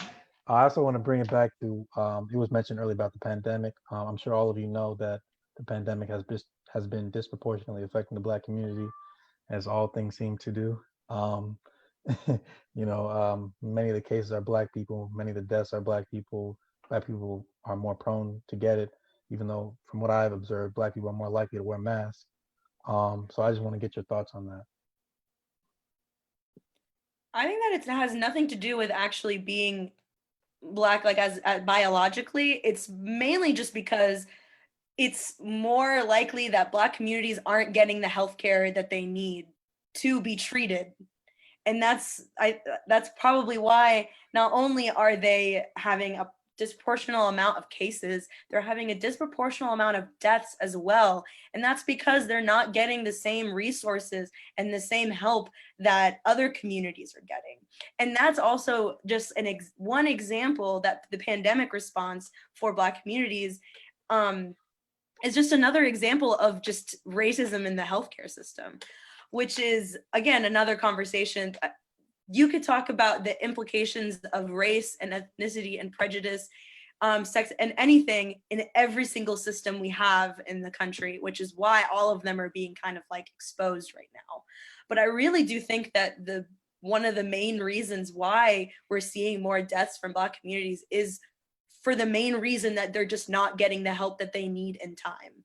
And they're being kind of like, whether it's deprivation or just not as much of a supply, I'm not sure, but it's possibly a combination, honestly. But yeah, I definitely think it's kind of goes back to the issue that we have in the system, not even that it's a biological thing necessarily, because you're right, they are the ones who's going to be wearing the mask. Yeah. So. And another contributor to that even is the fact that most essential workers are Black women. So they don't even have a choice but to be exposed potentially to viruses. I think that though this pandemic has been terrible, one thing it has done is it's shown that rich people don't run this country as much as they think they do. It's the people at the bottom who, well, not the bottom, let me not say that, but the people who, and then the workforce, healthcare workers, like people who just work in the smaller sectors that are usually honestly looked down upon. They really run this country, and without them, we would be nowhere. We'd be completely destroyed. We have people freaking out about not being able to go to bars and stuff, and it's just like, that's not a priority right now. We are trying to. I mean, it's just very interesting to see that this terrible situation has brought that to the forefront. But I think it's good because I think it really is starting to make people realize, celebrities don't matter. Rich people don't matter as much as you think they do. These people who are on the ground, who usually don't get paid as much as they should for their work, they're the ones who actually contribute to the country running and functioning. You think about good points, Jeremiah and Celine. I was thinking about with COVID, you have to remember too, a lot of times Black people don't necessarily trust the information that they're getting from media. Now you think about our president and one of the top scientists, with disease specialists, experts, they're having contradicting conversations and messaging about treatment, about the severity of it. And so for a lot of Black people who have experienced trauma, it's like, okay, we'll get through it like we've gotten through a lot of other things we've gotten through. And so, so then we become disillusioned and we become kind of just complacent in where we are. But I will say this, and this is no shade to my people, a lot of my people weren't wearing masks. And they were still playing basketball and they were still going to shop, and I love them. And then I had to also educate them and say, look, if you don't care, or then maybe don't want to do it, remember, it's not just about you, it's about the other people around you. And I agree. I think that's also an issue that we have to tackle, dealing with the community that honestly has the right to not trust what's being said by anybody, honestly, because sadly, so much misinformation has been given. Like you mentioned, our president is advocating for people to not wear masks, despite the fact that his own administration, people in his own administration are saying otherwise. It's turmoil in the White House, which is causing turmoil in the entire country. Um, and I think it's just becoming something we have to wrestle with, educating our people, but not talking down to them, just Right. making sure that we're trying to, we're looking out for you. Think about it like this. The system already doesn't care about you. The system already thinks that you don't matter, thinks that if you die, oh well. So why would you do something that is going to contribute to that system continuously perpetuating systematic racism against you? Put your mask on, stay inside if you can. If you can't, do everything you can to be safe. That's not us trying to talk down you, or that's not us trying to, tell you what to do. We're looking out for you. I think with a lot of people, it's, well, I don't care because it hasn't happened to me or anybody I know. A lot of people will not care about anything until it happens to them or somebody they know. That goes with police brutality. I know I go to Spelman, so I know that when the Spelman and the Morehouse students got arrested by the cops and kind of were tased and things like that, like a lot of students didn't care about police brutality until that instance happened. And then everybody was, oh, like justice for, our sister and our brother and things like that. And then just then starting to sign petitions and things like that, which is cool. Like at least you are starting to, get on track. But it's like, especially with COVID, people are not going to care until it happens to them, which is very unfortunate. And I think the more sick thing about it is they don't care about other people. Like they don't care about contracting it and then bringing it to their homes where their parents and their grandparents are. But I think a lot of people, back to like we've said this entire time, empathy, like if you don't care about yourself, that's cool, but at least have enough respect for other people to wear a mask and stay safe. But a lot of people don't have empathy and don't care about others or themselves, honestly. And that's what I was going to say, that I think that goes back to what Dr. Fuller Scott was talking about with the heart matters, because if you are not concerned about your fellow person, whether it's racism, whether it's this global pandemic, we're talking about COVID-19, if you don't care about the other person, we're in the cycle of things keep happening and it looks like things aren't getting better because everybody's focused on themselves. But if we, at some point there has to be a mind shift that I have to think outside of myself, outside of my scope of, people. So my immediate family or the people in my house or my circle of friends, and think about others around me. And unless we have that mindset shift, we're going to continue in the cycle. And I think honestly, that's something that is very American. That's something I hate about this country. We're very individualistic. We don't have a group mentality. We have a very personal mentality. I mean, that's why you have issues that's why Medicare for all is an issue, because the assumption is as long as I have it, it doesn't matter what everybody else has. That's why education for all, college for all is an issue. The assumption is if I have it, that's good. Whoever else has it, whatever, that's on them.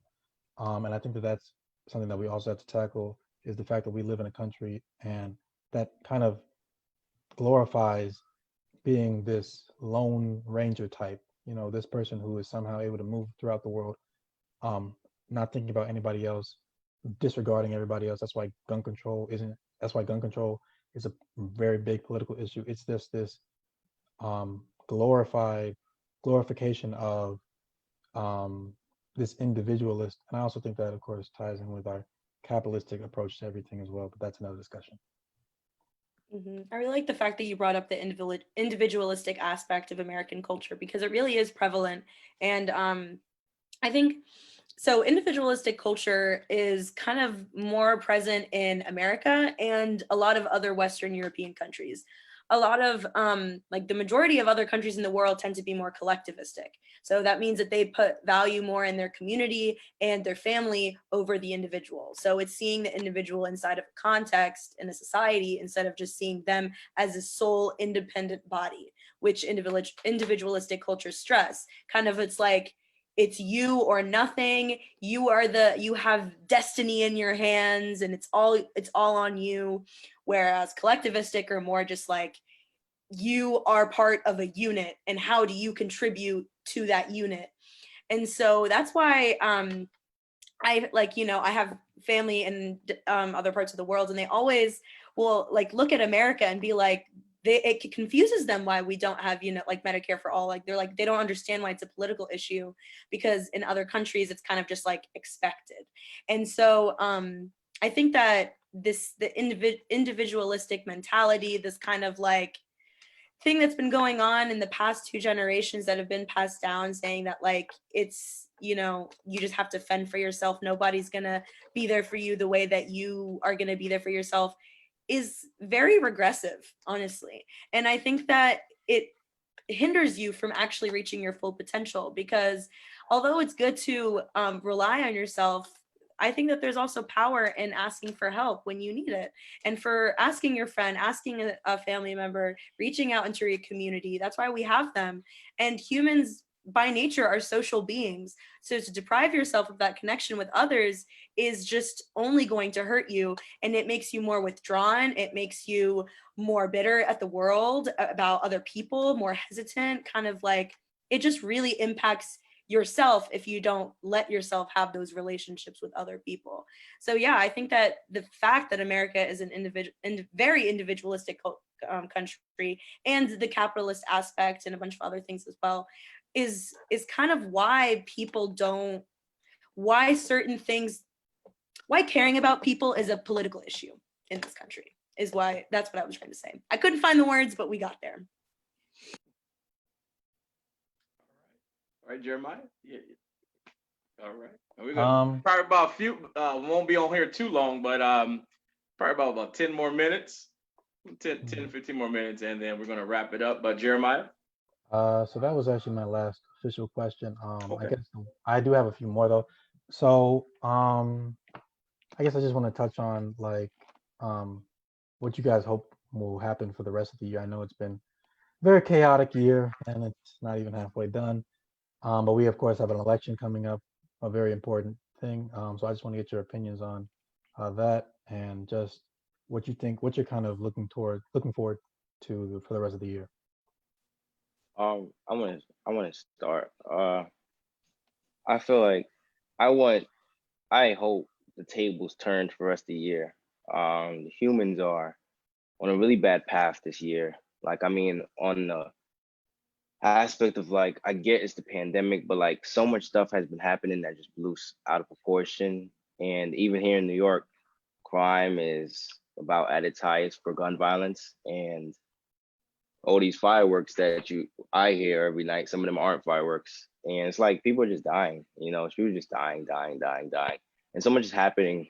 And I know humans just side of anger, side of resentment. It's so much different emotions happening. And I feel like everything really just starts with us, We're so capable of being the best we can for each other, with each other. Like Celine just said, we're social beings. We love that social aspect. We love to be around each other, have a good time. But in times of like this whole race war going on, it's like people just don't know when to stop being ignorant, when to hold all those personal grudges to themselves, like to drop those things, self-reflect. You think this pandemic allowed a lot of people to self-reflect, build on themselves, and it hasn't happened. I was just at Central Park the other day, and this very kind white man, he gave me and Band-Aid. I cut myself. He gave me a Band-Aid. He gave me stuff to clean it, this, that, and third. Real cool dude. And I was with my friends. And he didn't have to do none of that. He had a kid and all that, playing. And this guy comes across, security guard for the park. He's like, hey, this section's closing. He's telling us, you guys got to get about to get ready to go. And so the guy, white guy, asks, he says, "Is it okay if we go and exit through the swings?" And the guy says, security guy says, "Oh, don't worry, I'm gonna go get them off the swings right now. Don't worry, relax." And the white guy was like, "No, no, I'm not asking you to get them off the swings. I'm just asking, is it okay if I exit through there with my son?"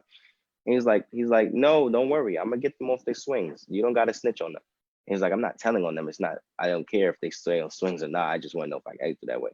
And he was like, "Nah, man, no white privilege around here." I'm just like, it was so unnecessary, such an unnecessary exchangement between two people. And the white guy didn't drag it at all. He was like, "Okay, no problem. Thank you, sir." Real respectful. And then the guy, when we were leaving, he tried to explain. So he's like, get a load of that guy, like white privilege, who he think he is around here. And we were just explaining to him. He thought we was going to agree with him because we were minorities also. We were explaining to him, the guy wasn't coming off that way. You just dragged the situation out of proportion, And I've seen interactions like that so much. And it's like, it's so unnecessary. I feel like humans are building up this hate for each other, no matter what now. And we're just on a really bad path. So I hope the year turns around to be something maybe we won't enjoy, but something where it's better than what these past 6 months were.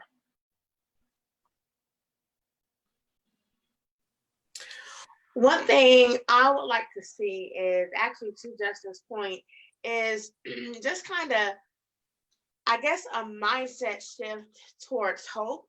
Because, as you said, Jeremiah, okay, first of all, where did the year go? I mean, it seems like it was just December and it's already July now. And we spent the first 6 months of this year in such a traumatic state. I mean, every time you turn around, something else is happening, and that could be real damaging. It could be depressing. It could be traumatizing. But if we harp on that, I mean, then it will be those things. And so just having a mindset of hope, like, well, the first 6 months, were crap. So, what are the next 6 months are going to be the same, and just looking and expecting. And I think if we, and I know this isn't a church setting, but just hopeful period, and having an expectation that things are going to get better, having an expectation that things are going to change, having an expectation that the last 6 months won't look like the first 6 months, having an expectation that, like Dr. Scott said earlier, just because we don't see things happening doesn't mean things aren't happening behind the scenes, and being confident that things are happening and working out on our behalf and working for our benefit, and just overall having a more positive outlook than dwelling on, these, acknowledging that it happened, yes, processing that it happened, yes, working through the trauma, going to see the therapist, and all the things that we need to do for our mental health, but also not dwelling on it, not obsessing over it, but moving past that with a more hopeful, positive outlook. That's what I would like to see. I definitely agree. I'm a PK, so I'm with the whole God movement. I think he does everything for a reason. And though we might not see it now, COVID has probably helped a lot of people more than they could have ever. I know for me personally, like, this gave me a time to take a pause. I know in school, I was just doing so much. I had things to do 24/7. And it's like, this just told me to stop and breathe. And I think we don't see it now. Everything seems like, oh, I didn't get this internship, I didn't get this job, I didn't get to graduate, and all these other things. But it's like, God doesn't just do things for no reason. Everything has a purpose. So I think he has a light at the end of the tunnel. And the next 6 months is going to be way better than what we're seeing right now. But I think we should be grateful for this time, even though it's not what we pictured it to be. Preacher, Mario, preach. I have to piggyback on the preacher over there. I have a saying that, most of us go through life doing what we believe matters, but we can get so caught up in doing that we forget about being the best of who we are in what we do.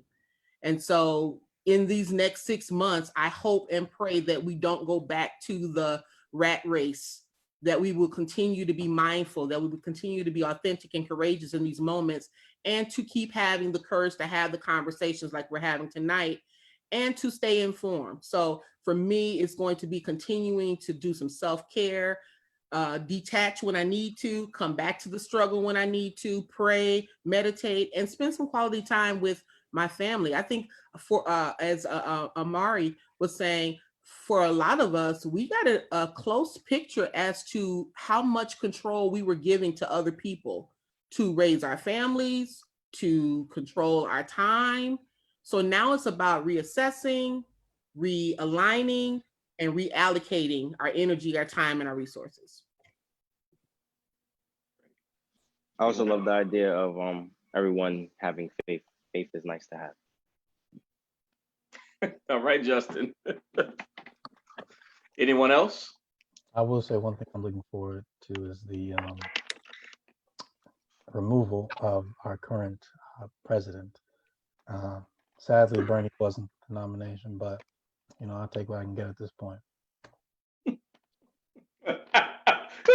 Oh, I'll go vote now. Y'all can, Everybody on Facebook Live. I know y'all can unmute your phone, okay? Y'all go vote in November. Oh, Go vote. Get your absentee ballot. Get There's your hope in the vote. Oh my God. Anyone else? We're going to be wrapping up. Anyone else would like to chime in? Okay. Oh. One last thing. I know Dr. Katina said about like the roles we play in our community. I love that point. Like everyone should just continue playing your role. Do what you do. And I would like the message of Blacks should stop being guardians of Blackness. Like stop banishing your own color because they're not doing what you want them to do, or they're not living up to your expectation of being Black, or they're not Black enough. That's bad that we do that on our community. You can't kick people out of your race. That just makes no sense. So I want people to stop being guardians of Blackness. A lot of people do it involuntarily. They don't even know it's happening. Then they're doing that. But we should definitely self-reflect on being that guardian and stop doing that. Ooh, that was rich. Yeah, facts. There's no way to just be Black. I mean, Black is whatever you make it. That's who you are. There's no standard of Blackness. Yeah. Nidra? Y'all know Nidra's she's never been this quiet. Everybody's been talking. I've just been soaking it in. It's just so informative. I'm just like, okay. I'm getting a lot of views on things or thinking about things I haven't thought about before. But with the year, I agree with everyone. I have hope that Trump is not going to be president. I have hope in my generation. We're going to keep this going. Our generation kind of like give us what we want or you don't have your way. So they're continuing to have protests. If you still want to participate in Atlanta protests, there's a whole Instagram. And they're still protesting every week, every day about different things. So it is viewed less on social media, but it's all happening. And with the COVID and the pandemic, like Amari said, everything happens for a reason. That break from school, some people were so depressed and having mental health issues and going through a lot financially. I know for me, I've benefited from the pandemic through the CARES Act. I've been able to get money from that, which is still, you're able to apply until August.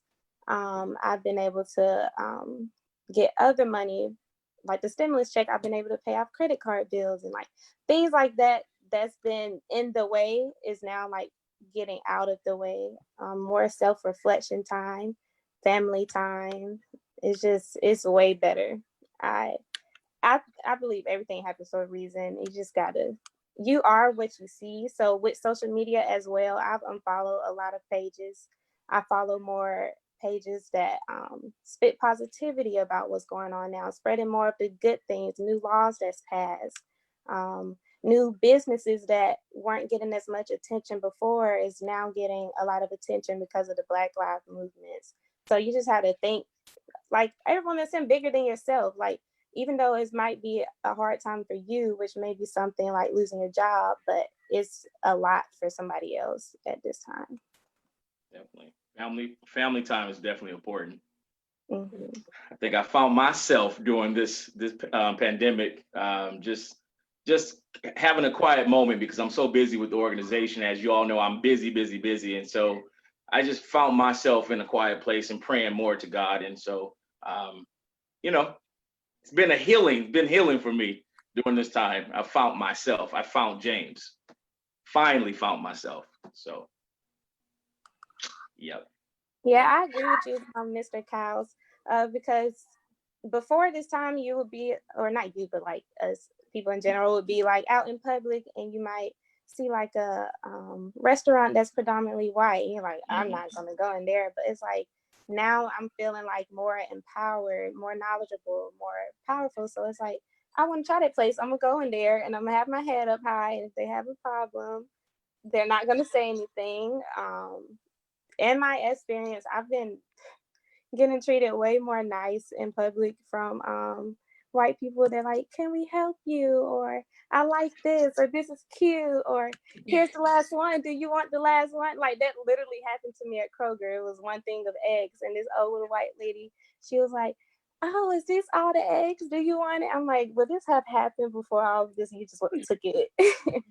But And just to talk about that real quickly, although I am cool with it, I don't want us to end up being seen as victims, as people to be pitied.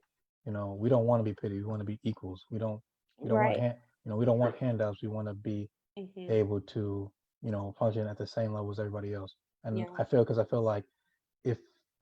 feel like that's kind of a slippery slope where you have people, trying to coddle and baby us. It turns into this chauvinistic thing, very similar to how men sometimes treat women, where it's almost like you go out of your way to treat to like make sure you don't offend, not even like offend, but just, you treat women as if they're children. You treat black people as if they're children. I just want to make it clear that that's not what we want. Mhm. Right. Yeah, a quick little anecdote. My cousin is in like Idaho right now, and she was at Walmart, and a lady kind of followed her to the like where you put your shopping carts away outside, and she turned around and she said hi, and she said, I want to ask, do you feel comfortable here? Because in where they're at, it's majority white. They're the only black people. Her and her boyfriend are the only black people there.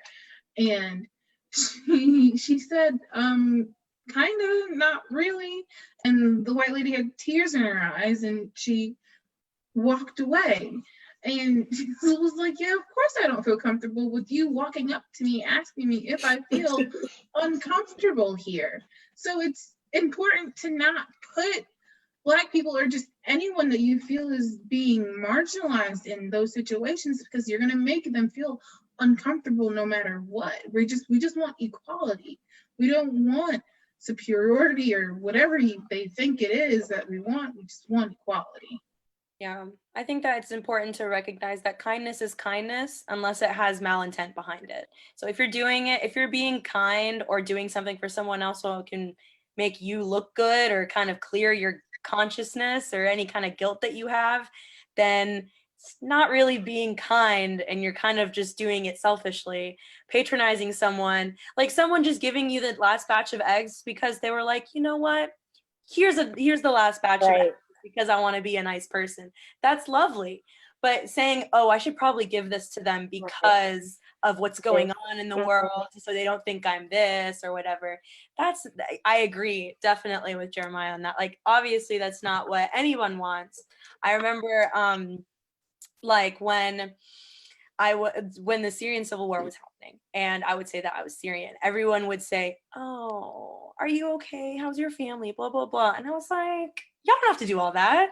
Like, you don't have to patronize me and feel pity for me. That's not what I want. That's not what anyone wants, especially in this situation. Like, we just want to be taken seriously, to be like, the words that come out of my mouth should carry the same weight of the words that come out of yours. And that's essentially what we're all fighting for. And I really do hope and pray that we just kind of keep this momentum going. Even if it falls and rises at different points, that's natural. I just think that if it falls, we pick it back up. If it gets too much, we bring it back down. And we're all conscious of that and recognize it as it happens. Awesome. Okay, I think we're gonna wrap it up, you all. I think we're gonna wrap. You all can unmute your phones, and we have individuals on Facebook right now watching us live. And this is our parent support team, as you all know. They are part of Destined for Greatness Outreach Center. Some of them are volunteers, some of them are interns with the organization, and they work behind the scenes with all of our parents. And so I am so happy for you all, being on here tonight and then partaking, just being a part of Destined for Greatness as a whole. And so I'm very appreciative of all of you. So we're going to do this and we're going to wrap it up. I'm going to ask everybody just to give one word of encouragement. People are on Facebook watching, or if they come back and, just replay this, if you can just think of one encouraging word, a sentence, a phrase, whatever you want to say, because people are going through things right now during this pandemic. And so I'm going to start with Celine. Oh boy, okay. I didn't have that much time to think. I feel like I could have thought of one.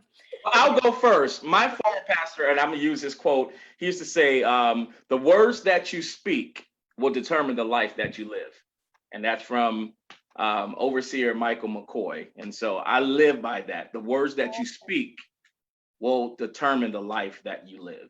Well, then I guess my word would be the first one that popped into my head as soon as you said that, Mr. Kyles, and it's just breathe.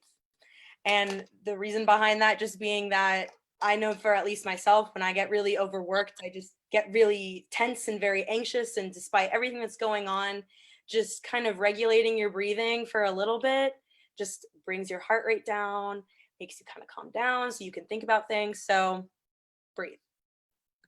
Keyshawn Kelly, Miss Kelly?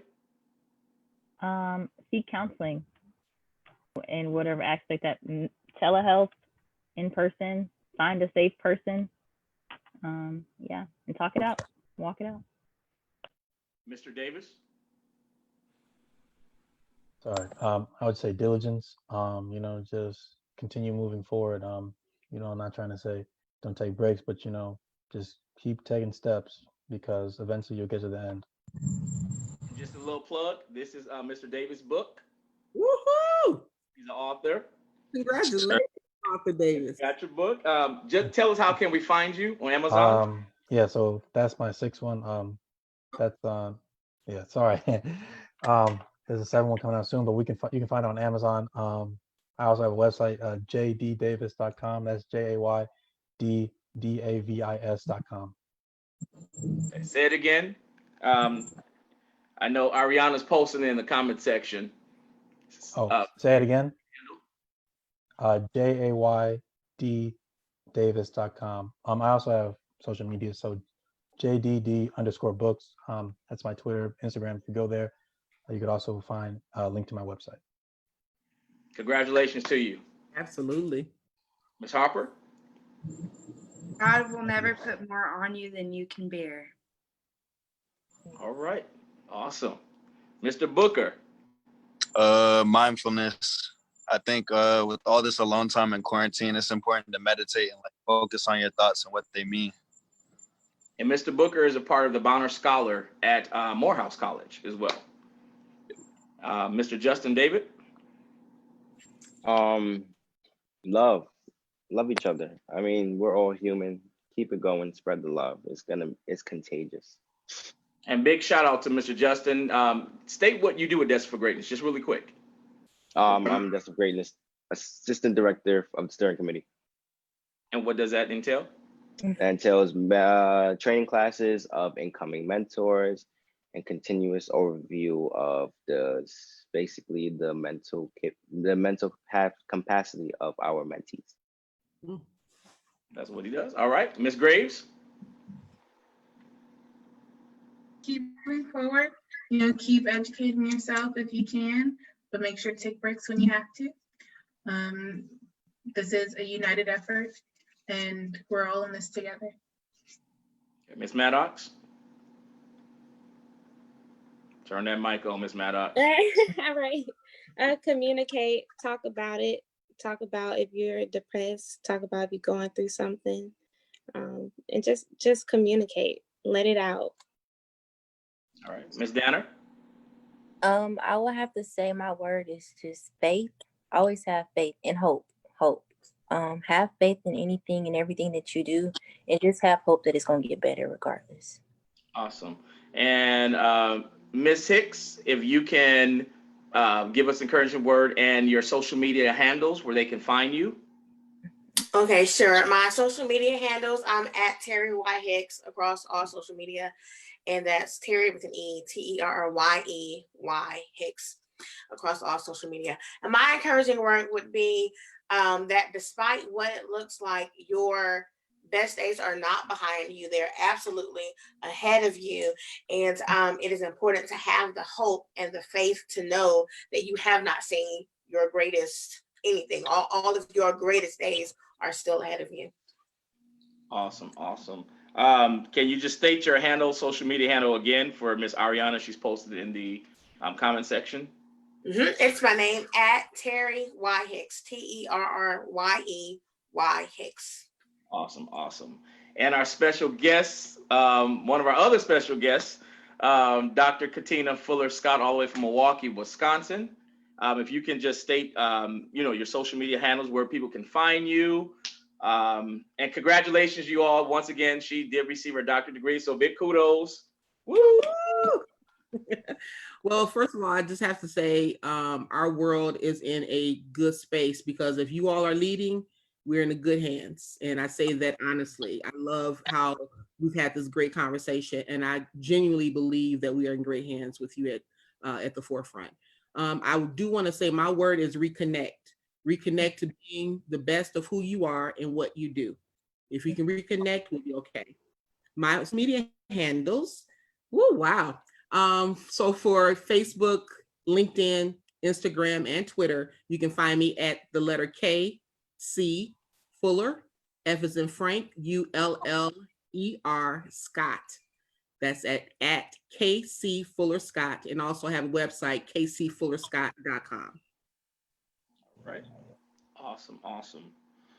All right. Well, that will conclude our Let's Talk About It event on tonight, or session. I would like to thank everybody from our Facebook family, Instagram, YouTube, and also a big shout out to the Destined for Greatness social media team that works very hard. Mr. Jalen Ellis and Miss Ariana and their team behind the scenes. And so I'm just grateful that you all took the time out to be with Destined for Greatness. You can follow us at www.dfgyouth.org. Once again, that's www.dfgyouth.org. You can go on there and look at our upcoming events. We have our virtual summer camp that is starting next week, which is July 6th through July 18th. So if you have any children from the ages of 7 to 13, it is a free camp, but we are accepting donations as well. So that is a virtual summer camp that we're doing. This is our first time hosting this on Zoom. We have various activities. Miss Keyshawn Kelly, she's a part of that. We have tutoring sessions where we're going to be having tutoring sessions with math, reading, writing, and Spanish. We have Spanish as well. Español, right, Celine? Sí, claro. Oh, oui, gracias. Okay. So we have Spanish, and also we have a STEM, coding and game design, which two of our Morehouse mentors, Mr. Trey and Mr. Grant, who actually developed and designed our mobile app, which is on your iOS devices. So if you go to your iPhone, you'll see that Destined for Greatness has a mobile app. So they designed that for the organization. So they'll be teaching the young gentlemen on Saturdays for 1 hour from 11 to 12. So if you have any kids, please let us know. Orientation is tomorrow for those who are going to participate with the organization. We have vision boards for the kids, activities, and each day, from 11 to 1. That's the time frame. From 11 to 1 will be our virtual summer camp. It's spirit days. We have pajama day for the kids. We have character day. We have career day. So we're going to be doing a lot of things with our children. So if you would like to participate and you have children, go on to or email us at info@dfgyouth.org. This Friday is the final deadline. We need a head count by this Friday so we can properly prepare the material for your kids. And so thank you all once again, our parent support team, our special guest, Dr. Katina Fuller Scott and Miss Terry Hicks. Definitely. I love you all. I love my team. Y'all rock. Y'all know how we roll outside of Facebook. So since we're live, you know, come on, shout. Come on, make some noise. Y'all know how we do. Jordan, Nigel, really? Okay. I said woo. But much love to you all. Thank you all for your time, and you all have a blessed and prosperous week. Thank you again. Thank you. Thank you Be all. safe, everyone. You Okay. too.